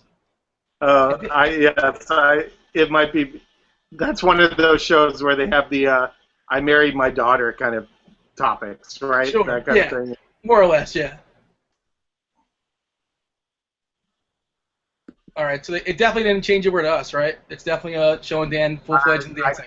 I think it's on him the whole way. It's got the box on him, so. Because I see you talking the entire time. I don't see Dan anymore. I hope everybody else can see him. I'm watching Dan the whole way, so it seems like everybody's got it. So it's just me it's missing out. Yeah. Sorry. It's okay. But you get to look at me. It's okay. That was pretty awesome, though, from what I saw. It's pretty epic. I gotta give applause to this. That was a moonwalk, right? That was a moonwalk, if I'm not mistaken. There you go. What can I say? You got some moonwalks, and you got some thriller dances. You know that I pulled the thriller dance out somehow, and Yeah. I don't know. So there you have it. Been shamed. Enjoy it. You'll never see it again. Some jackass finds the video and posts it on Twitter and something like that. But I have a goal now. Find that video. yes. Who can find the video? So there you go. That's, I pay my bets. I'm better than 95% of the Tournament of Shame people who play. I think about 70%. Some people are good about paying, but yeah. Let's see here. My brother sent a tweet out. Let's see what he has to say. I think apparently I screwed up and disappointed people with my outfit. Oh, well, take this. There's a picture of me and my brother on Twitter right now from a Halloween party many years ago. Probably about 30 pounds less for both of us. It's up on Twitter. If you follow my brother on Twitter, at KRubble44, you could see the photo. I will be putting this photo up. Okay, you put the photo in chat. Okay, so he's wearing pantyhose. I just chose to wear a toga, Sonic Youth t-shirt, and white sweatpants. Did you ever consider not wearing the Sonic Youth t-shirt and just wearing the toga? No, the Sonic Youth t-shirt was mandatory. I love that t-shirt. I wish I still had that t-shirt, but yeah. And by the way, I got away from the Rita, and Leinenkugel Sunset Wheat is the drink of choice here today. Nice choice. I like it. Solid choice. Do you think I probably need to wait a little longer for that champagne to get cold, don't I? That second bottle. I put that in about, I'd say, a little over an hour ago. I don't think. So there's the picture of my brother. It will be in the article tomorrow. I'll make sure of it. Tomorrow's article is going to be a recap of all of the Tournaments of Shame, the best players and the worst players of Tournament of Shame history. And you got to do best shames. I think I've got to be in the top 5 best shames. Like I actually. I will try to put that in there. I'll put something in there. Yeah, there's been a few good ones. I gotta give Rocky Thunder credit. He did a nice one when he did the Other Woman movie review. I thought that one was good. I'd have to think about all of these. It's been a while. It's been a whole 6 months. We've had 18 Tournaments of Shame, I think, so far. And we've had 7 people pay off their shames. No, I'd say it's about 10 or 11. I think we're about. I mean, RMT paid off. No, I'd even go so far as 2/3. There's about 5 or 6 people that haven't paid off, so it's not so bad. Fish Cake, I'm coming through it for you. There will be stats. I will put up a chart. It will have caches for the best players and worst players and times in the bottom 5, all that stuff. So I'll try to make this will almost look like one of Onge's grind down articles, by the time it's done. I'm warning the editors, make it look nice and pretty like one of his. Don't just throw it up there like you usually do. So, calling him out. That's a good way to lose a job. I'm kidding. I love you guys. I'm kidding. So, but RMT Hawk says his was number 1 so far. Well, we get to see your dance video. We're looking forward to your dance video. Yeah, you've got a lot to live up to on that one. I mean, not everybody can roll thriller like that. So the gauntlet has been thrown down. Yes. So, question: is there going to be any NBA TOS? I don't know. CS Mania. I think probably come January. We might have to. Yeah, because there won't be anything. I don't think we're going to take a break. I don't think that's going to happen. TOS never stops for anything. Yeah, TOS is eternal, to say the least. But by the way, we have another bad Monday Night Football game. I just want to. Horrendous. Yeah, 17-0 with 10 minutes and change left in the third quarter. Is Tom Brady? Do they need to put Tom Brady put like a shield up and just put him out of his misery and shoot him. Is that what we're talking about now at this point?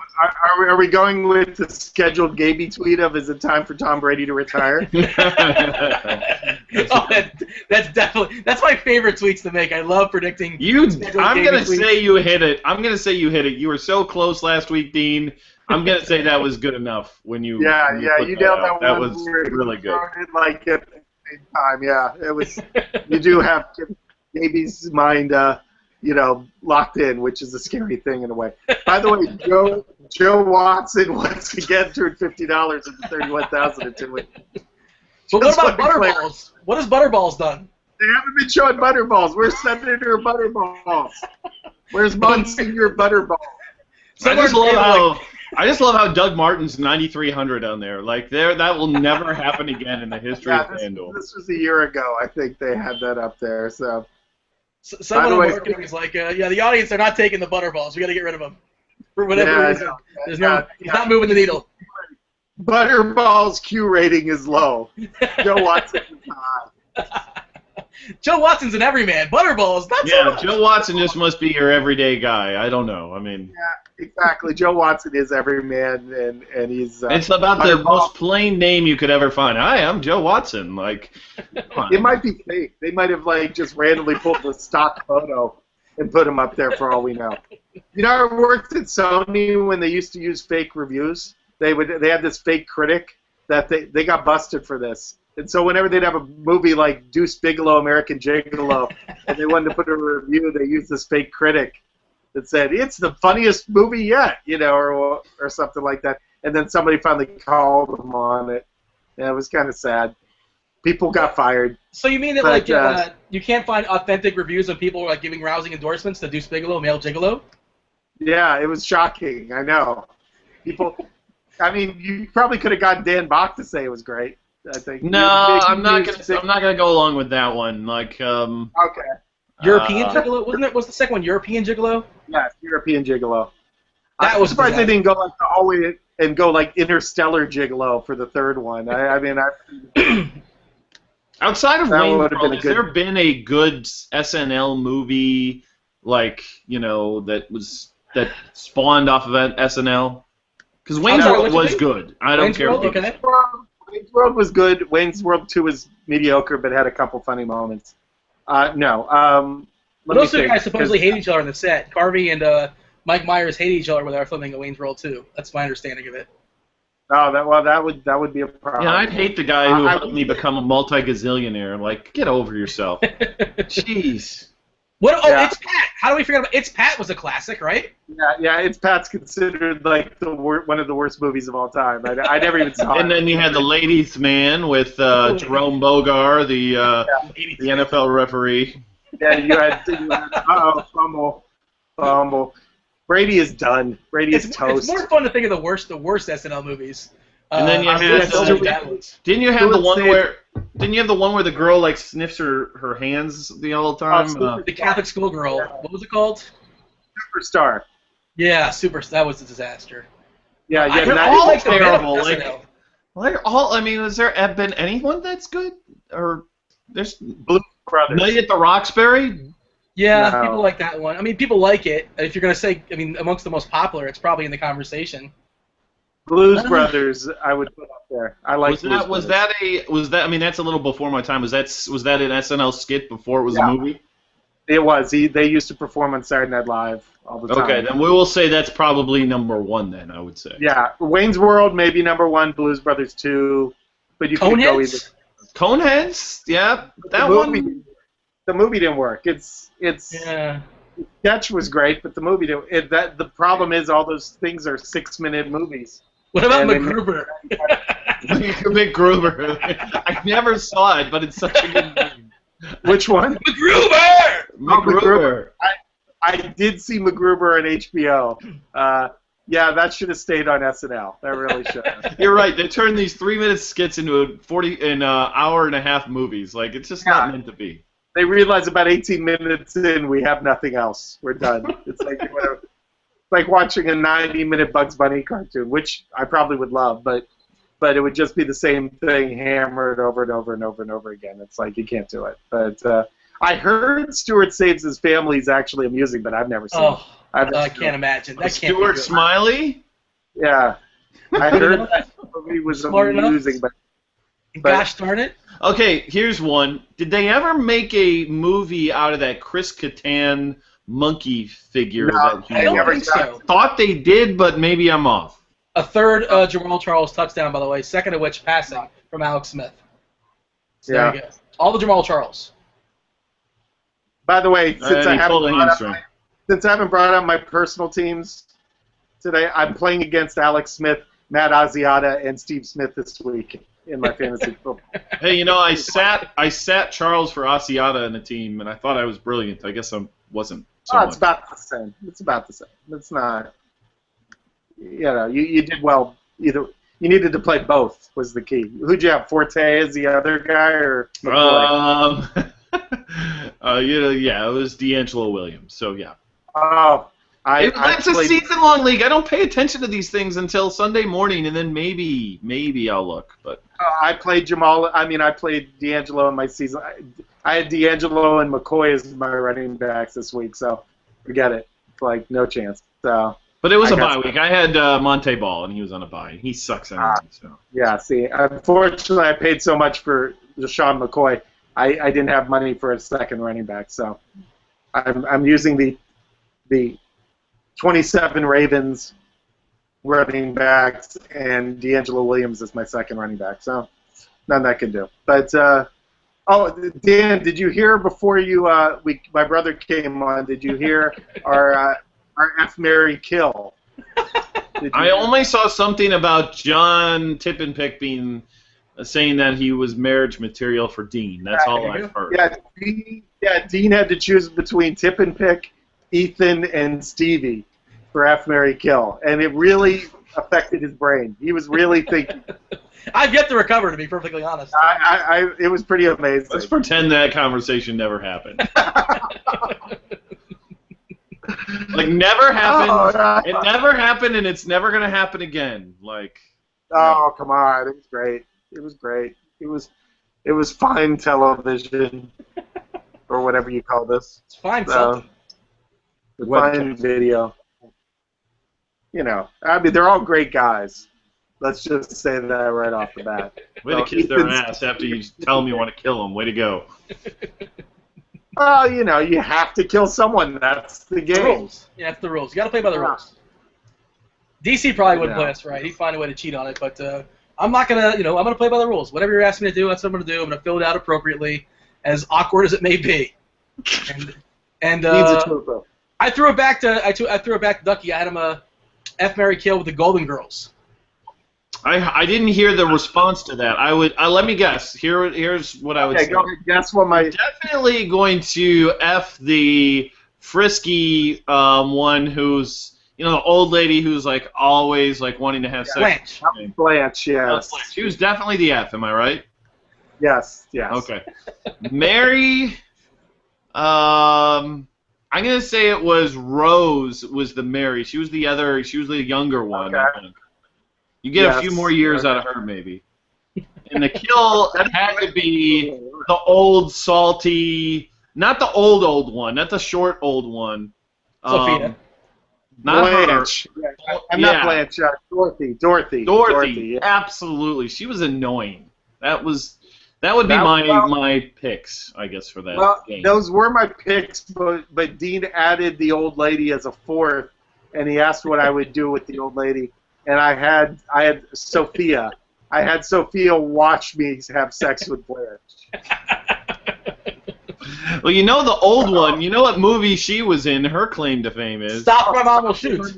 Stop or My Mom Will Shoot. What a Yeah. terrible film. It's not even a Is that film. when it was all downhill? Is that when it was all downhill from for Sylvester Stallone, or was it before that? Oh, after that?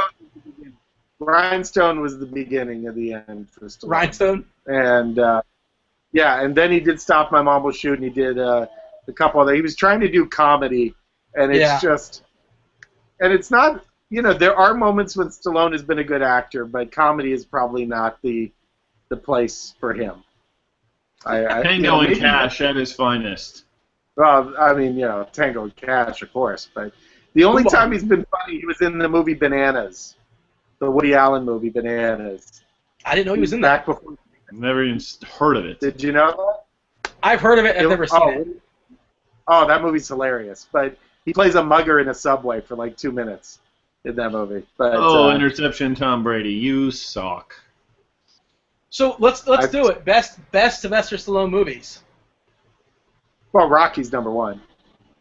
Well, let's take Rocky out of the equation, okay? Like That's Rocky, over the top. It's over the top.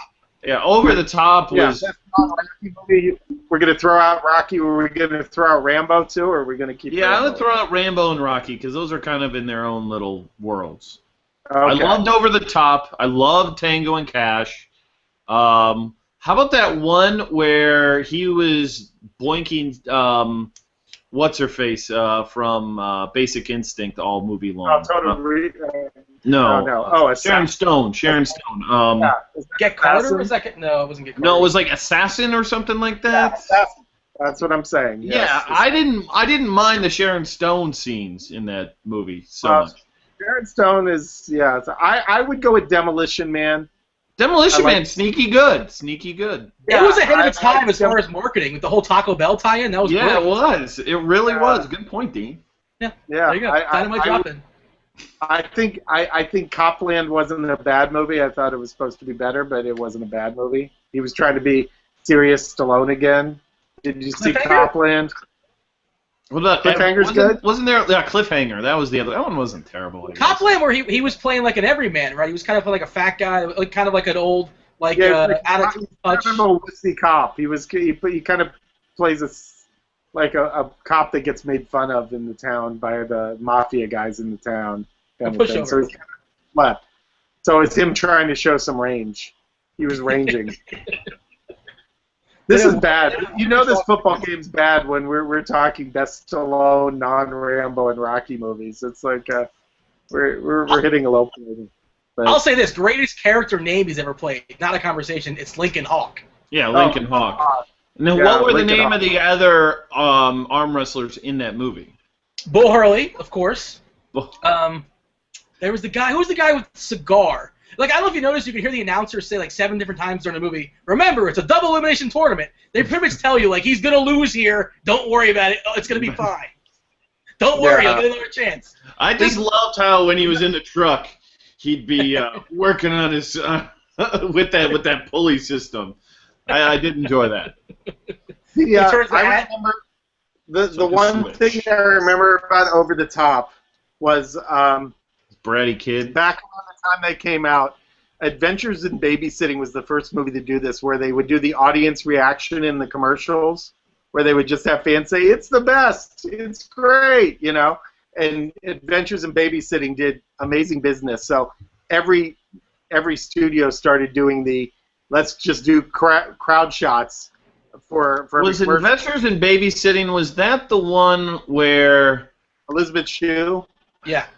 Which is the one with Christina Applegate, where she's got to be the parents of those kids? Don't tell Mom the babysitter's dead. Nice movie. Dishes are done, man. I like that movie. I went to high school with him.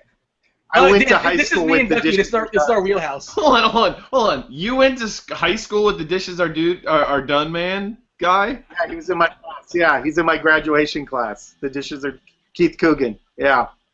So you know his name. Is he still an actor, or what? What is the Dishes is done man guy doing now? Like that's all he's good for. Living off the Dishes is done. He's living off the Dishes is done. Yeah, I think he still does bit stuff. I don't think he's really like a major actor anymore. But the sad thing is he next to Glenn Milburn, if you remember, the football player used to play for Stanford and played in the NFL. That's probably the most famous person we have in my high school class. So, but.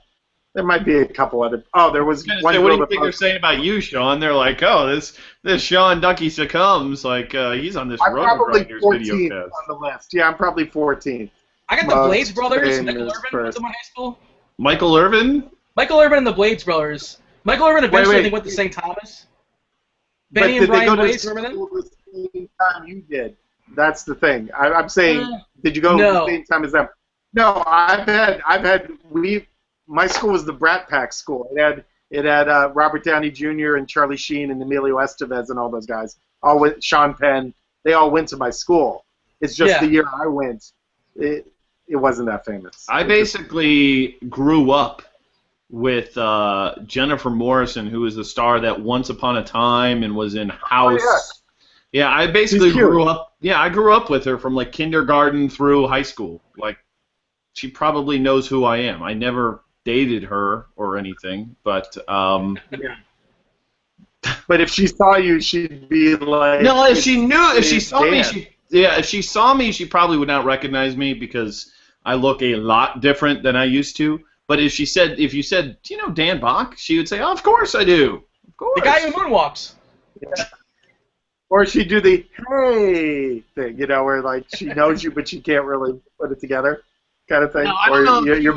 I don't know how cool she is now. Like, it would be awesome if we could get her on the show. Like, hey, you know, but she's pretty famous. Like, you know, she's pretty freaking famous now. So I don't know. Like, I remember, I'd say it was like in 2002 or 3, like shortly after college. I was at a party back at home and I ran into her, and this was like right before she'd done anything good. She was like in a skateboard movie with Bam Margera or something. Like, that was like the best thing she had been in. And or she did some Dawson's Creek, I guess, like, you know, guest appearances, some crap like that. But we talked a good bit, so I don't know. Like, maybe she's too big for like this piddly little show, but yeah, it'd be nice to get her on. Yeah, okay, your goal is to get Jennifer Morrison on Night Sweats. There's about zero. I'd put it at like a 0.02% chance of that ever happening, but you never know. So you're telling me there's a chance. You're telling me there's a chance. Okay, so here's a question for you. That'll segue right to it. Which movie is coming out too many years too late? The Entourage movie or Dumb and Dumber 2? Or both? Oh, Entourage, easy. All right, you know what? I gotta go with that. You're going to hate me for this. I've never seen an episode of Entourage, ever. All right, that's okay. fine. It's not that good of a show. It's overrated. I mean, it was good the first week, and it kind of just faded. I like that Dominique Shariki, though. She's pretty attractive. Emmanuel, not Dominique, Emmanuel. Oh, okay, yeah. Emmanuel Shariki, not Dominique Shariki. Write that down somewhere. Dominique Shariki. Yeah, I bet you she has a sister named Dominique. You know, she might. I saw the commercial for the Dumb and Dumber movie, like the trailer, and it just doesn't look good. Like, what's going? It feels so forced, and it's like they're trying to repeat all the jokes from the original. I don't know. I'll still watch it just because, but the crazy thing is neither of those guys need money. Like, normally that's the reason why you do it. But Jeff Daniels had a fine career. Jim Carrey's made more money than he probably could ever spend in 10 lifetimes or 100 lifetimes. So like, I don't know why they're doing it. Like, it's weird. Yeah, you understand why the Entourage guys are doing it. You get that. Of course. We got some Patriots action. Shane Vereen, big play. Got about 25 yards there. But, yeah, the Entourage movie, it's like, I don't know what the appeal is there. Like, what's the audience? Who's going to go see this? Guys that used to wear their hats backwards in the 90s. I think. As soon as Turtle got skinny, that was what I heard was beginning of the end. Like, if your character is like known as being fat and lazy, and then suddenly you show up and you lost like 50 pounds, that's not good. Like, that's not your character. You're fat and lazy. Yeah, I'll give you some math. Oh, wait, hold on. We got a touchdown. Really? The pace board. Brandon LaFell. Nice tackling. My math that I will give, this will be my DFS moment of math, is if you wear Axe body spray, there's a 20% chance greater that you will see the Entourage movie in the theater. So there's my math for the day. That's so you're saying Britt's probably going to see it. Britt will see that movie. Oh, Dean. Mean Dean. Yeah, there's your mean Dean. That's what I wanted. No, he's a big fan. He's endorsed it publicly. It's not like a big secret as far as I know. Axe body spray? He's came out and said he likes Axe body. Well, he wears Axe hair products, so I assume he buys both. You probably get a discount for I played a poker game, and one of the girls in the poker game Wednesday night had to move her seat because the guy next to her was wearing Axe body spray, and she couldn't take it. she just was like completely repulsed, and she had to like switch with somebody that could handle it. I think it it's was safe like to say the we're not Did she going to get voice an that? Axe body spray sponsorship on the show anytime soon. no. No, Did we're she not. voice that? Did she say that's the reason why, or did she kind of mask it with something else? No, she basically said she kind of went with the I'm allergic angle. Oh, yeah, okay. No, but really it was because she just couldn't stand it. So, and the guy was like, was like sports guy, gambler type. So, you could. It made sense that he was wearing Axe body spray. We know that guy. Yeah, we've all sat next to that guy at a poker I think table. he was wearing Axe chocolate rain or something like that. Whatever. Oh, by the way, we do need to make note of this. Tomorrow on RG, Nigel Eccles asked me anything in the RG forums. Oh, there you go. Anything you want to know about him and FanDuel, shoot away. If I Maybe suck I'll at interviews, here's your shot. I'll pitch that idea, that show I came up with for FanDuel. I'll do that. I don't tomorrow. know if that's going to make the cut there, Sean. I don't know. People might be a little bit more concerned why their site crashed week 2 than, can you pay me to go around the country and interview these daily fantasy players? I think it's a great idea. Hey, it's like, it gives humanity to the site. That's all. As opposed to Joe Watson, who earned $50. I think it would be awesome if Joe Watson started doing that. Like, that's what Joe Watson's job is. We see videos of Joe Watson. Hopefully, DraftKings starts giving us some real Peter Jennings instead of this puppet Peter Jennings. Yeah, that'd be awesome. I want some real Peter Jennings on screen. Like, it's not like he's like marketable. Yeah, I was gonna say it's not like he's like ridiculously obese or anything like that. Like, put him on the screen. Like, this puppet thing just drives me nuts. I think Peter probably turned it down. That's the only way I could think it. So. No, zero chance of that. Zero chance. Yes. Zero chance. Are you saying he's a whore? Is that what you're saying? No, I'm saying that I'm saying that you have advertising agencies who overthink this shit. That's what you have. And it happens everywhere. It's not just DraftKings, but that commercial just drives me nuts. It's not like memorable to your average person. I don't know. Especially with FanDuel's had a lot of success with the whole Chris Prince, marketing him. Like, who cares? Like, it's worked for them. Like, they built a lot of their business on that. Like, I don't know. It just kind of surprised me they went that route. I got my Peter Jennings commercial. I got it. Fire away. Put him on. Hi, I'm Pete Jennings, and after winning $2 million on DraftKings, I now smoke with a platinum bong. And then show the platinum bong. And then say, and in parentheses, lives in Colorado. There you go. Asterisk lives in Colorado. Does the name hold them back because people might get confused from the other Peter Jennings? No, because you can just go Pete Jennings. Like, they didn't call him Peter. You go Pete Jennings. But I don't know. I just think that it's not humanizing the daily. Like, it means nothing when you see, like, oh, Pete Jennings won. He's a puppet. Like, it can be, like, made up. But if you have somebody out there, here is the guy who won this much money, you can see he's a real guy. So, I don't know. That's my advice. But you know what? There's advertising agencies that charge you an ass load more money for worse advice. So, whatever. What DFS player would most take advantage of winning that tournament? Say that again? What DFS player would most take advantage of winning that tournament in terms of you'd be seeing their face? Like, they would be like, you need to show me in every commercial. Tommy? No. Tommy. No, definitely not. He would try to, no? No, he would try. I'm just saying, like, then people would follow him on Twitter and like Google him up and they'd find shipmates, and the next thing you know, like, the face of your site is playing like the blanket game on, a bad. No. We're gonna go. I would say like. The phone. Good question. Occasionally, I come up with good. Who's most marketable? Is what you're saying? Like, if the site had to say, like, I think like. Who'd be most willing to be marketable? How about that? With like. I mean, a lot of it take advantage of this.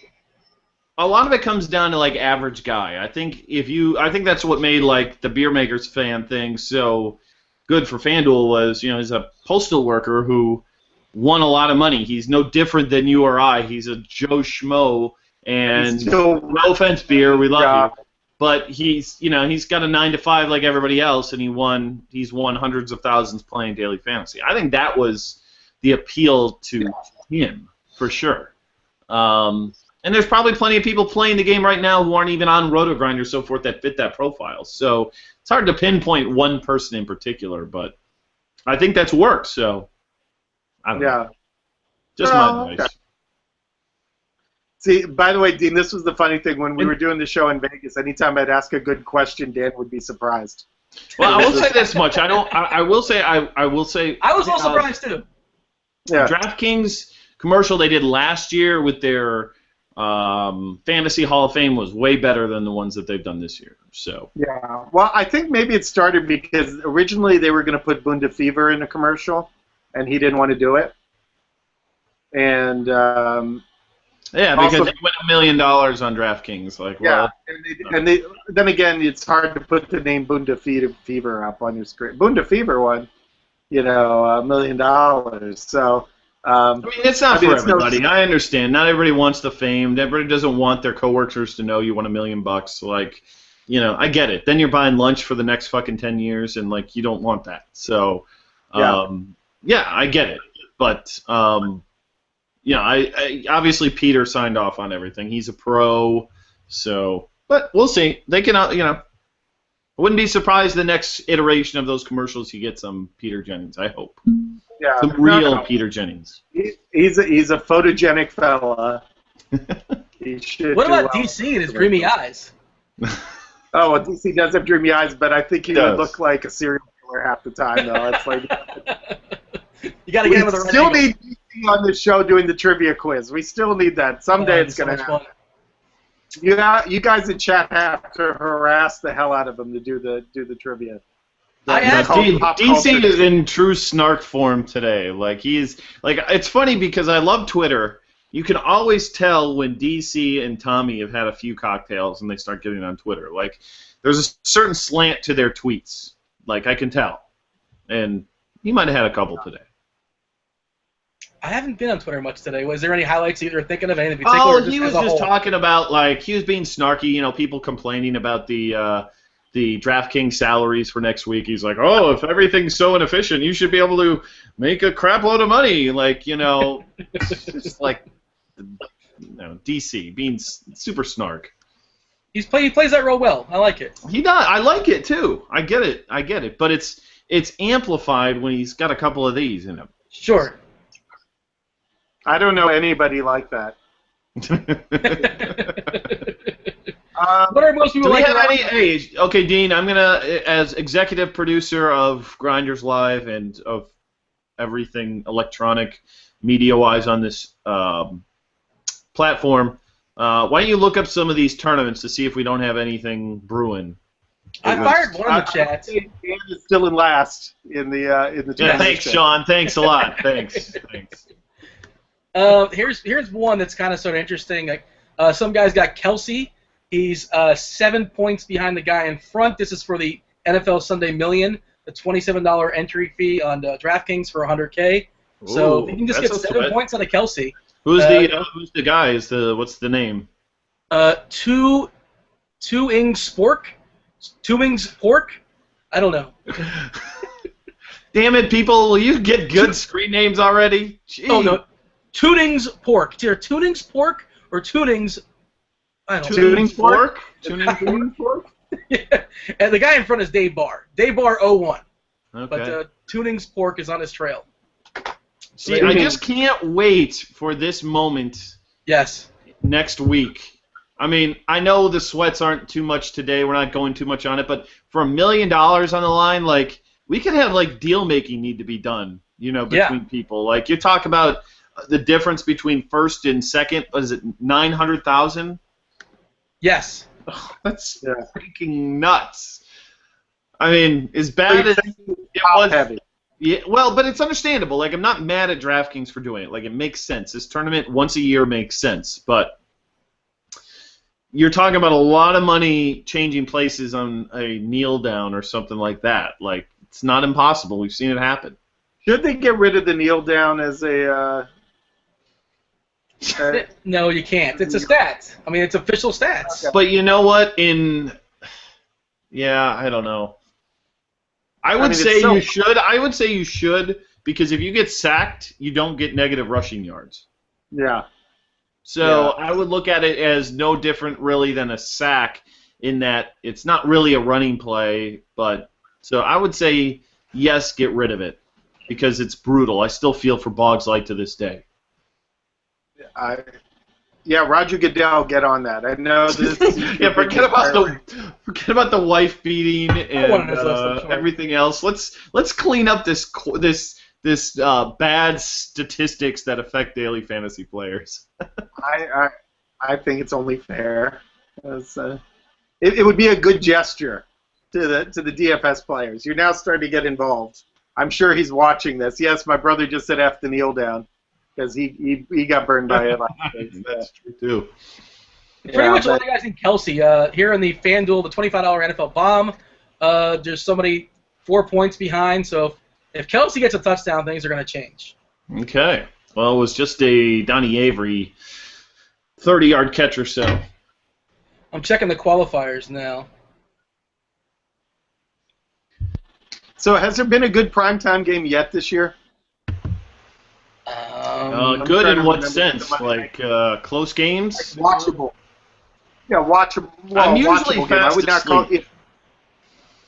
Yeah, I would not call this watchable by any means. It's like 27-7, and Brady looks like shit. This is not watchable. But I'm almost curious to see what the scores were of the game this week. But I know the Thursday night games have all been routes. They've all been horrible. They're not going to get rid of it, but the Thursday games are horrible. So, I would put heavy money on the Packers this Thursday night if I was a betting man. Here's another one, by the way. Dandy Don is in second over on DraftKings in the King of the Beach qualifier. He's down by just about 6 points, and he has Travis Kelce. Ooh, good old loves bases. Like he's pretty good. He's spending some of that MLB money on NFL. Good for him. All right, so DP actually makes an actual point in the chat. He made a point? He didn't make a snarky quote here? Like, this is real? Well, he brings up a talking point. I'll say that. Okay. Getting defensive touchdowns reduced to 4 or 3 points. A pick six should not be worth 8 points. I guess it swings things way too much. Agree or disagree? 100,000% agree. DP is right on the money. Duckie? I agree. Yeah, it's just insane how much defense can swing these tournaments. Oh, that's a fumble. And recovered in the end zone by a fatty lineman. Oh, yeah. Find out. We'll find out. Fat guy touchdown? I think it's a fat guy touchdown coming. It's best when they run it in, but still, any fat guy scoring a touchdown, I'm for. Bro fat. And it's not like the last 2 minutes. I guess the Chiefs' voice is saying, I got the ball. Yeah, but no, that's a good point by DP. I would really hope that... Could it be Kelce under there or no? No, I don't think so. It was a fatty. Kelsey's standing up. Okay, yeah. He's not a fatty. They're showing the replay. Oh, he's down. He's down. It's going to be 2-yard line. I don't think so. I think it was out before that arm went down. His knee he's down. He's down. He was down. Yeah. As far as I can tell, he comes down. There's the knee, and then there's the ball. Yep. He's down. I guess so, yeah. So. Give it to Niall Davis to run it in. They're going to pull Jamal for the fumble? He doesn't need 4 freaking touchdowns. Come on. Yeah. Does he have 2 or 3 already? 3. Yeah, he doesn't need to go for 4.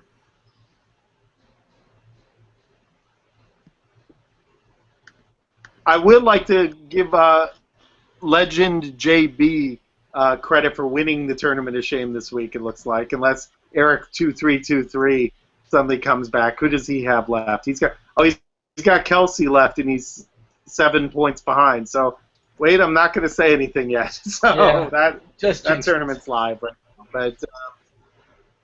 But I think we're going to, But yes, as I said before, Dan Bach is still in last place, and that's not good. I don't think that can be changed. Hey, I've already paid my bet. I'm better than anybody else. Nobody will have paid their bet before the games have ended like I just did. So I will give you credit for that. Yes, and and next to last was Fish Cake. You were 2 points behind Fish Cake. Yeah, Fish Cake.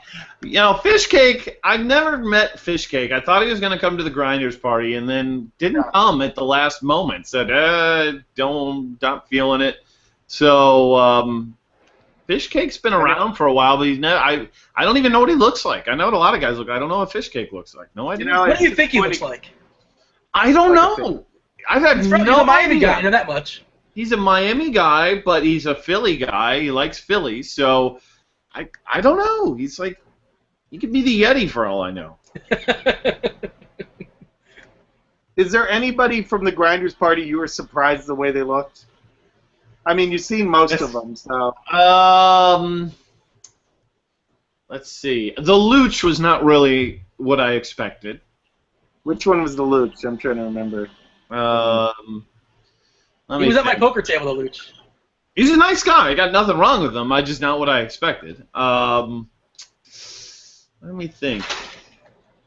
As you're thinking, I'll say, me and the Luch, the only person ever in the history of Twitter to block me was the Luch. Ever. Really? Yeah. Has he unblocked you since? Did you confront him on this? No, it wasn't confrontational, but when we were at the same poker table and we had a conversation about it and kind of laughed about it. But he blocked me because if you've seen the Luch on Twitter, he's very passionate about what he believes, and if you disagree with him, you're wrong. It's like Bowen's like. Yeah. Like, he'll block and unblock people like constantly. Like I don't know the whole philosophy on this. Like I've not blocked anybody. I probably will never block anybody. I've had plenty of trolls out there, but I'm not one to block. It's like I feel Me like either. whatever, let it go. You know, say what you want. How about you, Duckie? Was there anybody that threw you off? You were a little surprised that for whatever reason they I looked was different. surprised. Not looks necessarily. I was surprised Kevin Roth was such a mediocre basketball player. Dude went bowling in a suit coat. Yeah. I'll give him that. I know Kevin Roth. He was wearing like finely tailored clothes and crap. So Travis Kelce to score a touchdown. Yeah, that's gonna swing. Oh, Dandy Don is happy as a man. Wow. Dandy Don is Mr. Loves Bases. Monday Night Football, fresh in everybody's mind. Hey, don't forget your sunscreen this time. Now, DraftKings' biggest mistake on their last live final for baseball was they didn't put sunscreen in their swag bags, and Napster Man literally got like third-degree burns. Yeah, less hot sauce, more sunscreen. That's yes, I'm serious. Like, you think I'm joking? Like, I really felt bad for Nap. Like. You'd say, hey, give him a pat on the back. Nice job. He'd be like, ah. Like, it was just, I felt bad for him. And I walked away with pretty bad burns myself. But I think they'll rectify that this time, though. But congrats, I want to congratulate Eric2323 who just passed Legend JB. And what was it, Tuning Fork? He's the one that moved up in the million? Spooning Forks or Tuning, yeah, whatever it was. Hey, Travis Kelce for 3K next week on DraftKings. Enjoy, ladies and gentlemen. That's what I was going to say. What is his ownership percentage next week at 3K? Monday Night Football. I will say this much: in the million tournament, nobody will be over. I don't think anybody will be over like 25% owned. Really? Or maybe like 35, but nobody higher than that because it's so the way. I mean, they did this for a reason. You need to have less overlap when you have 90-some-odd thousand people in a tournament. So you've got to have a lot of guys who are not sitting there correctly priced. So I don't agree with it, but I'm just saying that's why they did it. So, he might be the most owned guy. Kyle Orton's only 5K. I think I'm going to come up with the most backwards-ass lineup that I can. Because that's going to win. It's definitely going to be one of those lineups like, what the hell? And then people are going to go, it's Duckie? What the hell? Yeah, exactly. But Wow, that fumble really swung a lot there. Wow, for a good number of people there. That pretty much changed all. Yeah. Now the winner, the leading in the NFL Sunday bomb, is Steck. Is that the million or just the bomb? That's the bomb. Let me get the million open. The million one matters more.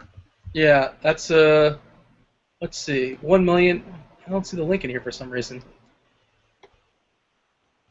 Okay, the 1 million qualifier. No, they don't have it. He doesn't have it in there for whatever reason. Okay, yes, I thought for some Let me reason find it. I couldn't find it. I got it. And I think that changed hands. Yeah, the NFL Sunday Million. Yeah, Tuning's Pork or Tuning Spork is now the leader in the clubhouse. I mean, maybe he couldn't use Tuning Fork as his name. I get that, but there must have been 100 Tuning Fork usernames used. But Let's I see, remember Hubcap 27 is in the clubhouse, or not the clubhouse, but he's leading with 120,000 is the price, but 199, and we got another Travis Kelce and one Jamal Charles. We got a Charles in third and a Kelce in first. So Yo-Yo Ma almost won. I was pulling for Yo-Yo Ma. Yeah, that's about it. Tar Heel fan, he's a grinder, I know, in the top 10, but man, big differential there. 120,000 to first, you finish 10th, you get 5K. Man, that's a big swing. Yeah, that's like I could pay my mortgage and I can eat at Applebee's for a month. That's pretty much that's a big difference. But So here's Tuning Sports lineup. It's presumed winning lineup. I don't think anybody's going to catch him. Big Ben, Ahmad Bradshaw, DeMarco Murray. He paired Big Ben with Antonio Brown. Of course, Eddie Royal. We were all on him yesterday. Triple S, Steve Smith Sr. with all the revenge. Kelsey, Asiata, and the Bills. Yeah, that's not a really. That's not a lovely team. I mean, Eddie Royal. Come on. I mean, who saw that? Eddie Royal. The rest of them make salary sense. at least was he like min salary? I don't think he was actually because he's been doing pretty well, but nobody believes he's anything real. But he just keeps doing it. He had to be under 1% owned in that tournament. Can you see that? 4.3%, 4.6K. Brady, another interception. 4.6K is much higher than I anticipated. Ladies and gentlemen, we got 41-7 right now. Tom Brady is toast. Pick six? Yeah, buddy. I doubt the Chiefs D is out there, but go retire and go live with Giselle on an island. Real hard living, but Ethan right now is suicidal. I think. They're still 2-2 in a crappy division. They're it's terrible. You got the Jets in Miami. I mean, come on, Buffalo. But he knows that Brady is done. He knows Brady's a show. Buffalo just put Kyle Orton as their quarterback. Like, how desperate are you to go to the old neckbeard? Like, that is just. It's not about them making the playoffs. They're thinking Super Bowl, and they're not winning with. Well, Kansas City is a tough place to win. I'm telling you, that is one of the hardest stadiums to go, especially in a Monday night. You know they're going to be nuts. Their Royals made the playoffs. I'm not surprised by this at all, to be honest with you. It's an underrated sports town, Kansas City, as far as a fan base. Kansas City's got a pretty good fan base. I had some relatives that lived there. They were quite passionate about their team, but they didn't have no basketball though. You just got football and baseball. Yeah, the Kansas City Kings are long gone. So that's where the Sacramento Kings were before. I think they had Mark Olberding and Otis Birdsong. But that was me dating myself. So I don't know who those guys are. Oh, you should look him up. Otis Birdsong was a pretty good player. I think he was an all-star, actually. So. All the Birdsong. Yeah, I just got a trolled G-chat from somebody that says, "Can you update the $200 Survivor Sweat where 1,300 out of the 1,309 survive?" Yeah. Let's announce the 9 people that did not make it. Well, they all have dead lineups. Like, there's got to be some problems there. because you know that there's got to be some dead lineups, I think, from people who won tickets. Yeah. We had the old Taj Boyd, and you got to think there's at least 9 of them, so I don't know how they like, who makes it and who doesn't. That's a pretty good question. I would think if you have 0, they just cut you and go down. You go to less than 12. Not 0 because Greg Solis and the Tampa Bay defense scored you 14 points. Yeah, by the way, my brother's throwing out old Kansas City Kings on chat right now. Tiny Archibald, Lacey. Yeah. Dan, you mentioned somebody was trolling you. I'm getting trolled as well. I got trolled on Twitter by Steve. I'm not sure what his Trend, whatever. He sent me a link. I opened the link. It's ESPN's all-time clutch performers. Of course. That's good, though. That's good. That's good trolling. No, it's funny. Yeah. Trolling. Good job. And then there's something else from Bleacher Report. It says debunking the myth of clutch in the NBA once and for all. So maybe he's actually on my side in this. I have no idea, but we'll have to read this later. But, I think this is more clutch in basketball than baseball. I don't believe in clutch in baseball, but basketball, it seems like there are money players in basketball. Well, clutch in baseball is just weird because you can hit a line drive to the third baseman, rope the ball, and you're out, and you're not clutch. But you can hit a blooper or the shortstop. Yeah, but you know what, Steve Smith, they people are like revenge game, and you know his 2 scores came on garbage, like a tipped pass and like a fumble by the quarterback that threw everybody off. Like that wasn't revenge. It was kind of but like he's the pride of Santa Monica College. I have to give him credit there. So it's blood and guts, baby. I went to Santa Monica College. I quoted that on the Grinders Live show on the early show. You have to have that was the greatest quote ever. The blood and guts. Get your goggles out. Blood and guts are going to be going down. And however he got it, he lived up to it. But yeah, it was certainly fluky. Fluky is a nice way to put it, probably. Patriot fans get used to Brady retiring this year, and you guys playing. Who's their backup right now? It's not Ryan Mallett. Yeah, they traded Mallett. Jimmy Garoppolo. Yeah. The Jimmy Garoppolo era begins in 2015. Janine's really proud of her brother. Oh wait, scheduled Gaby tweet. When do the Patriots start Jimmy Garoppolo? Very good. So, I love scheduled Gaby tweet. Gaby's great. No, we say that jokingly. Right now. The Jimmy Garoppolo era begins now. He does win the award for quarterback whose name is most like Janine Garofalo's. Yeah, well, that's what I said. She's really proud of her brother. But Julian Edelman's still in the game, though. Like, can we take him out of there, please? I don't have any Edelman. Get him out. They have like 4 receivers dressed tonight. Like they have nobody. I think Edelman's actually had a really bad game. 4 catches for 23 yards. That's a lot less than. But he had enough. You know what? It's just. He did have enough. It just is fitting into a crappy week. I'll be happy to get to next week. I'm with you. It was a bad week. It was a bad week for me as well. A lot of my cash games, I had Calvin Johnson, who I did not have any shares of up until an hour before game time. And I'm like, okay, I can make money for Calvin Johnson. I can make some room for him. And, of course, that meant that I was taking Jordy Nelson out. That was brilliant. And then I put Michael Crabtree in there as well. Yeah, a lot of people are on Crabtree, especially on FanDuel. Yeah, that's where I put him on, and it just that was a. Steve Smith was so cheap over there. I should have had more exposure to him, even though he did get kind of luck box himself into some good stats, but he was pretty cheap. We're down what, 34 points. Let's put Gronk in. Yeah, that's smart. Like I almost hope he gets hurt here. Like seriously, like what are you thinking?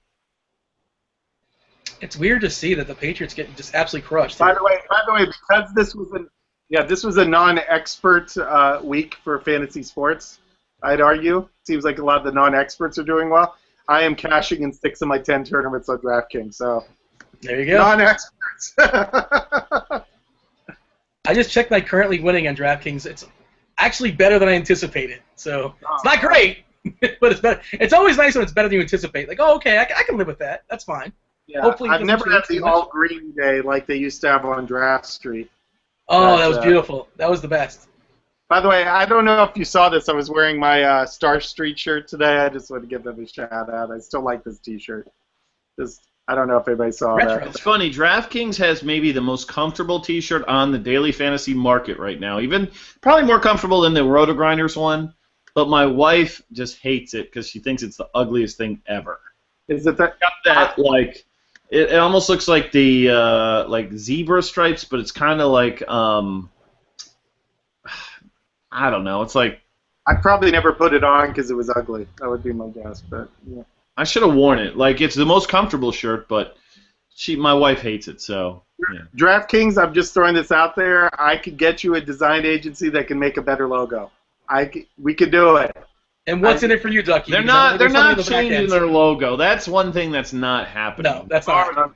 Zero chance. Like they're pot committed right now. Saying they are pot committed.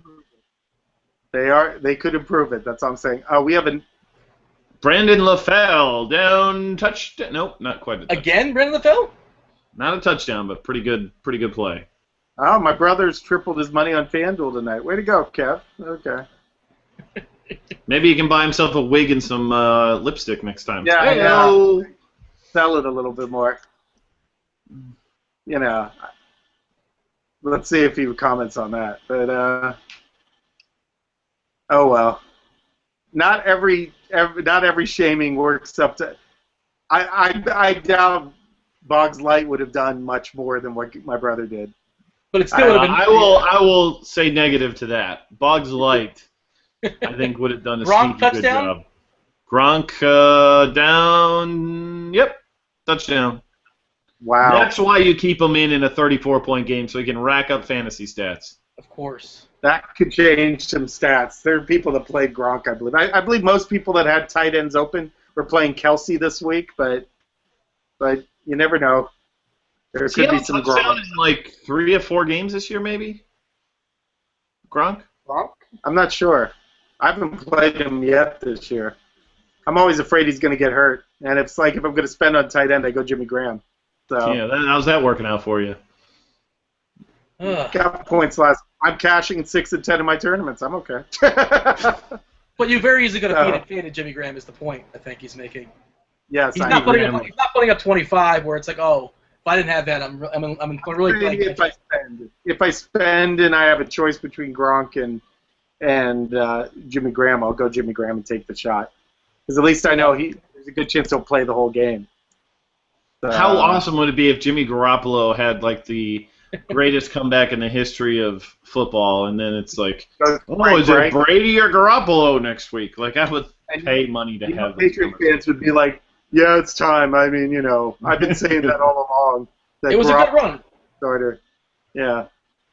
Boston fans are hilarious. So, I've been saying that for a long time. That Garoppolo should start. It's just the way it should be. How long have you been saying that for? 2 quarters? Yeah. Oh, by the way, Sean, did you watch the first episode of Scandal this season? I'm not a Scandal person. I thought you were. No. Why is that?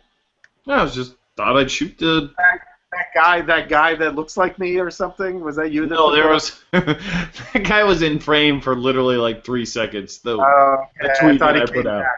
No. You're thinking of the guy that hosts The Price is Right. Yeah, we've been there on that. Dean, you probably have been called that once or twice in your life yourself. I have. You know the funny thing about that? It used to be insulting. Currently, it'll be flattering. It's changed. I used to be like, hey, it's kind of insulting. I'm like, hey, that's kind of flattering. Thank you. Yeah, it's insulting to me still, so it's. But I know everybody wants to do it. That's fine. But yeah, I've heard it before. Yeah, it's. I know. Anytime somebody ever says the sentence, "You know who you look like," it's never been an overwhelming compliment. George Clooney? No. Yeah, I never hear Brad Pitt or anything like that. It's always either somebody like Drew Carey or it's, my uncle who's a dentist. It's something like that. Well, great. I really could use that information. Thank you. It's. You know the weird thing that people do? Like they say, "Oh, you're from Florida? Do you know Eddie?" Like, yeah. There's like 6 billion people here. Like, why do people do that? Like, what are the odds you know their cousin Eddie? Eddie kind of looks like a redneck, but with a tan. Yeah. It's like, well, no. Yeah, no, I I don't can't. think so. You gotta All be a right, little more. this conversation's done then? Okay, we're going to move on. Thank you. You Let's didn't keep it vote real. last election. Oh, nope, still need more information. Yeah. Yeah, maybe I ran into him at some point and just He wasn't has a aware. gun rack in his Peugeot. Nope, doesn't ring a bell. No, gotta have them. I don't know. Seahawks Redskins next week. That should be an interesting fantasy game. That could affect the million. Who are people going to play in that game? Yeah, let's see. Who would we play in that? I guess you could Garcon. Lynch? Niles Paul maybe. He's hurt. He's like dead. Is he dead? Did he get hurt? He was he got knocked out. Concussed in the game. Yeah. Oh, man. You could go. I wouldn't go Morris. I think you'd go. I wouldn't go Russell, but some people will because it's Monday night. But Yeah, there's not a lot to sweat in that game. Like, I think Marshawn Lynch? Percy Harvin will definitely be owned. I feel like I'll run, like, if I'm doing 20 lineups, I'll throw one Russell Wilson, Percy Harvin, just in case. Yeah. Washington's defense has been better than people have anticipated. Yeah, you could throw out a sleeper and throw out the Seahawks tight end. You could throw Zach Miller in there or somebody like that. Washington D, there you go. The Zach Miller band. Yeah, it's. But yeah, I think Seahawks defense will be owned. You got Kirk Cousins coming off a 4-interception game. DC quarterback. Yeah. You guys have seen that, right? DC is an absolute doppelganger for Kirk Cousins. Yes, he is. I think that was Cam's call, I want to say. I feel like it was Cam who tweeted that out one day. I did find that forum again, the one that was doing the celebrity lookalikes of Roto Grinders people. I did find that again. That forum just. I don't even know why I found it. I was in the forums looking up things, and I think maybe somebody retweeted something from it. But it needs updating. Somebody's got to put a DC side by side with Kirk Cousins. Yeah, get to work, people. All 120 of you in the chat. 5 minutes left of this debacle, and we can get out of here. Or Garoppolo. I'm going to be going to sleep. I'm trying to see if there's any games that are still to be determined here. Is anything still closer? Let's see if that Gronk changed things. Gronk, I guess. Yeah, Gronk could change a couple things. I guess if they put him in last series, they put him in this series, right? Like, why not? Kelsey. Pretty much everybody has Kelsey, or what I can see. This guy's got Charles, Kelsey, and Casey defense. Kelsey just sounds like a 13-year-old girl you went to high school with. I mean, junior high. She's definitely blonde. Definitely blonde. Can you believe there's going to be a 90,000 person entry tournament next week? 90,000 lineups. And the thing about football is you could come up with 90,000 different lineups. What is the most that one person's going to enter? What, Al will probably enter 500 entries. 500? No, Al's not going to do that. He's already said he's not going to do that much. I would say 200 would probably be the tops. I'm guessing there's no maximum, right? You can play as many as you want? No max. Somebody like King of Queens you don't think would do like 500? I think it's just hard to do that many lineups. It is.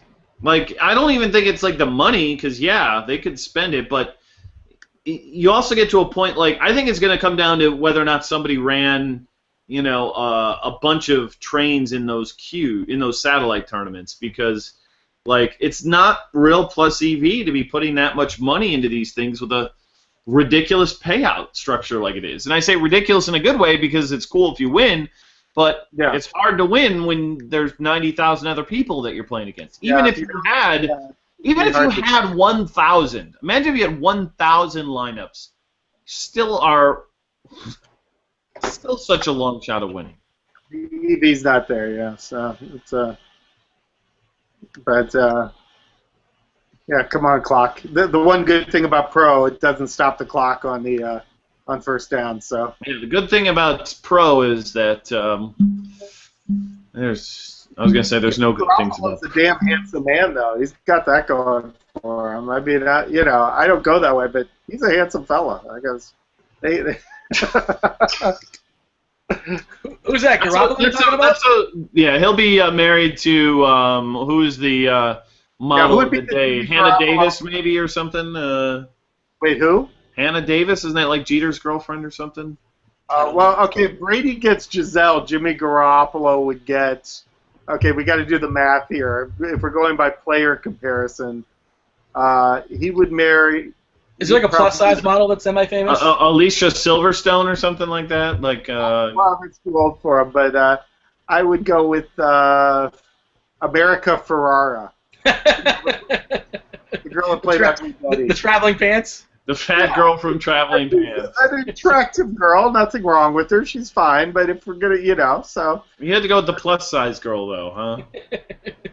There's no. I play poker with one of the girls on that reality show, Curvy Girls. No. I don't watch it though. I just can't bring myself to watch it. I'm sure she's great on it, but Garoppolo, Ryan Mallett, or Kyle Orton, F. Mary's Kill. Oh jeez. I'm killing Kyle Orton. I know that. The neck beard doesn't do it for you? No, I can't get comfortable with the neck beard. I can cuddle with that thing. I guess I'd marry Jimmy Garoppolo. That's. I guess I'd have to go that way. Well, there you go. Yeah, I guess And congratulations, Ryan Mallett. You're gonna get some of my sweet lovin'. There you go. I'm sure he's very excited about the prospect of that. Yeah, he's gonna watch this. I'm sure. So, yes, people dressed up in Indian headgear and stuff like that, or arrows. It's. Yeah, I think he was wearing a Ray Rice jersey. Is that what did I see that right? No, I think it's a Brady jersey. Oh, Brady. It's got arrows into the jersey. Yeah, the Redskins get all. The Chiefs still have that issue too, because the Chiefs do the tomahawk chop and everything. The Braves. So, like the Braves. None of those. The Redskins. I mean, the Redskins is the worst. Do you think the Redskins are gonna have to change their name in the next 5 years? Yes. Here's my theory on it. And this is what I've heard. Inside sources tell me is that the owner Snyder is looking to get a new stadium, and he's trying to work some kind of if he gets the new stadium, he'll change his name kind of angle. That's the rumor that I've heard. So, it's like here's the thing that's ridiculous is I can't believe we're in the era of him getting a new stadium when I remember their old stadium already. Yeah, I went to RFK like 10 or 15 years ago for a Nationals game, like the 1 year that they played RFK. Yeah, that was 10 or 15 years ago. They don't need a new stadium. Yeah, it's like, I mean, maybe they're trying to get an in-city stadium or something like that, but my guess is they change it within that. Now, what do they do? Do they go Red Hawks? Do they go totally out of left field? Names are tough. That's a really tough thing to come up with. You had the Bobcats in Charlotte fail. People hated that name, which I thought was pretty creative when it came up because the old owner's name was Rob or Bob. So Bobcats, I thought it was pretty good. Yeah, my prediction is the Washington Americans. So no way can hate them because they're Washington Americans? Yeah, that's my prediction. I think they kick red in the name in some context. Reds, Red Hawks, something red related. We've seen this before where Hawaii changed their name. The Hawaii what was it? The Rainbows to the Rainbow Warriors. Yeah, I believe the Warriors. St. John's changed their name. Red Hawks. Which sounds like a really cool period. Yeah, Miami, Ohio went from Redskins to Red Hawks. Okay. So it's the precedent's definitely been set, and it's not going away.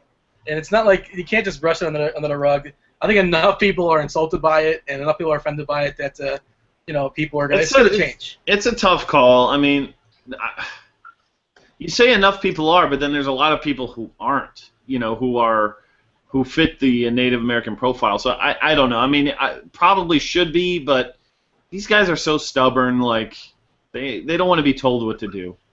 Well, that's the other thing. It's not like I don't necessarily want to be on the side of Daniel Snyder in an argument. I don't know what the argument is. Yeah. He's just not very likable. Yeah. So I'm probably not going to be on his side.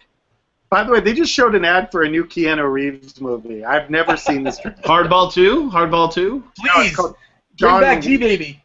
It's called John Wick. It looks like Constantine 2 or something like that. It's another one of those. He's like in some hellscape and he's shooting a gun. That's all I could see. He's wearing a suit. So get ready to go see it, Dan. You're going to go see John Wick, I'm sure. I have no doubt. Zero chance. Okay, zero chance, Joe. Well, what if it's the TOS? You never know. We're due for another movie TOS. No, the movie TOSs are a little overrated in my mind. MVP. MVP's still sitting there. Most valuable prize. So we got another Monday Night Sweats in the books. What do we have coming up this week? Let's see. What are any shows this week, or is it just is it a day? Yeah, we got the full gamut of NFL shows Wednesday, Thursday, Friday. Might do an extra Grinders Live on Thursday night. Dean, I might talk you into that. What is it? I'm sorry, I wasn't listening. Say it again. Another Grinders Live Thursday at like 5:30. I don't know. We'll discuss.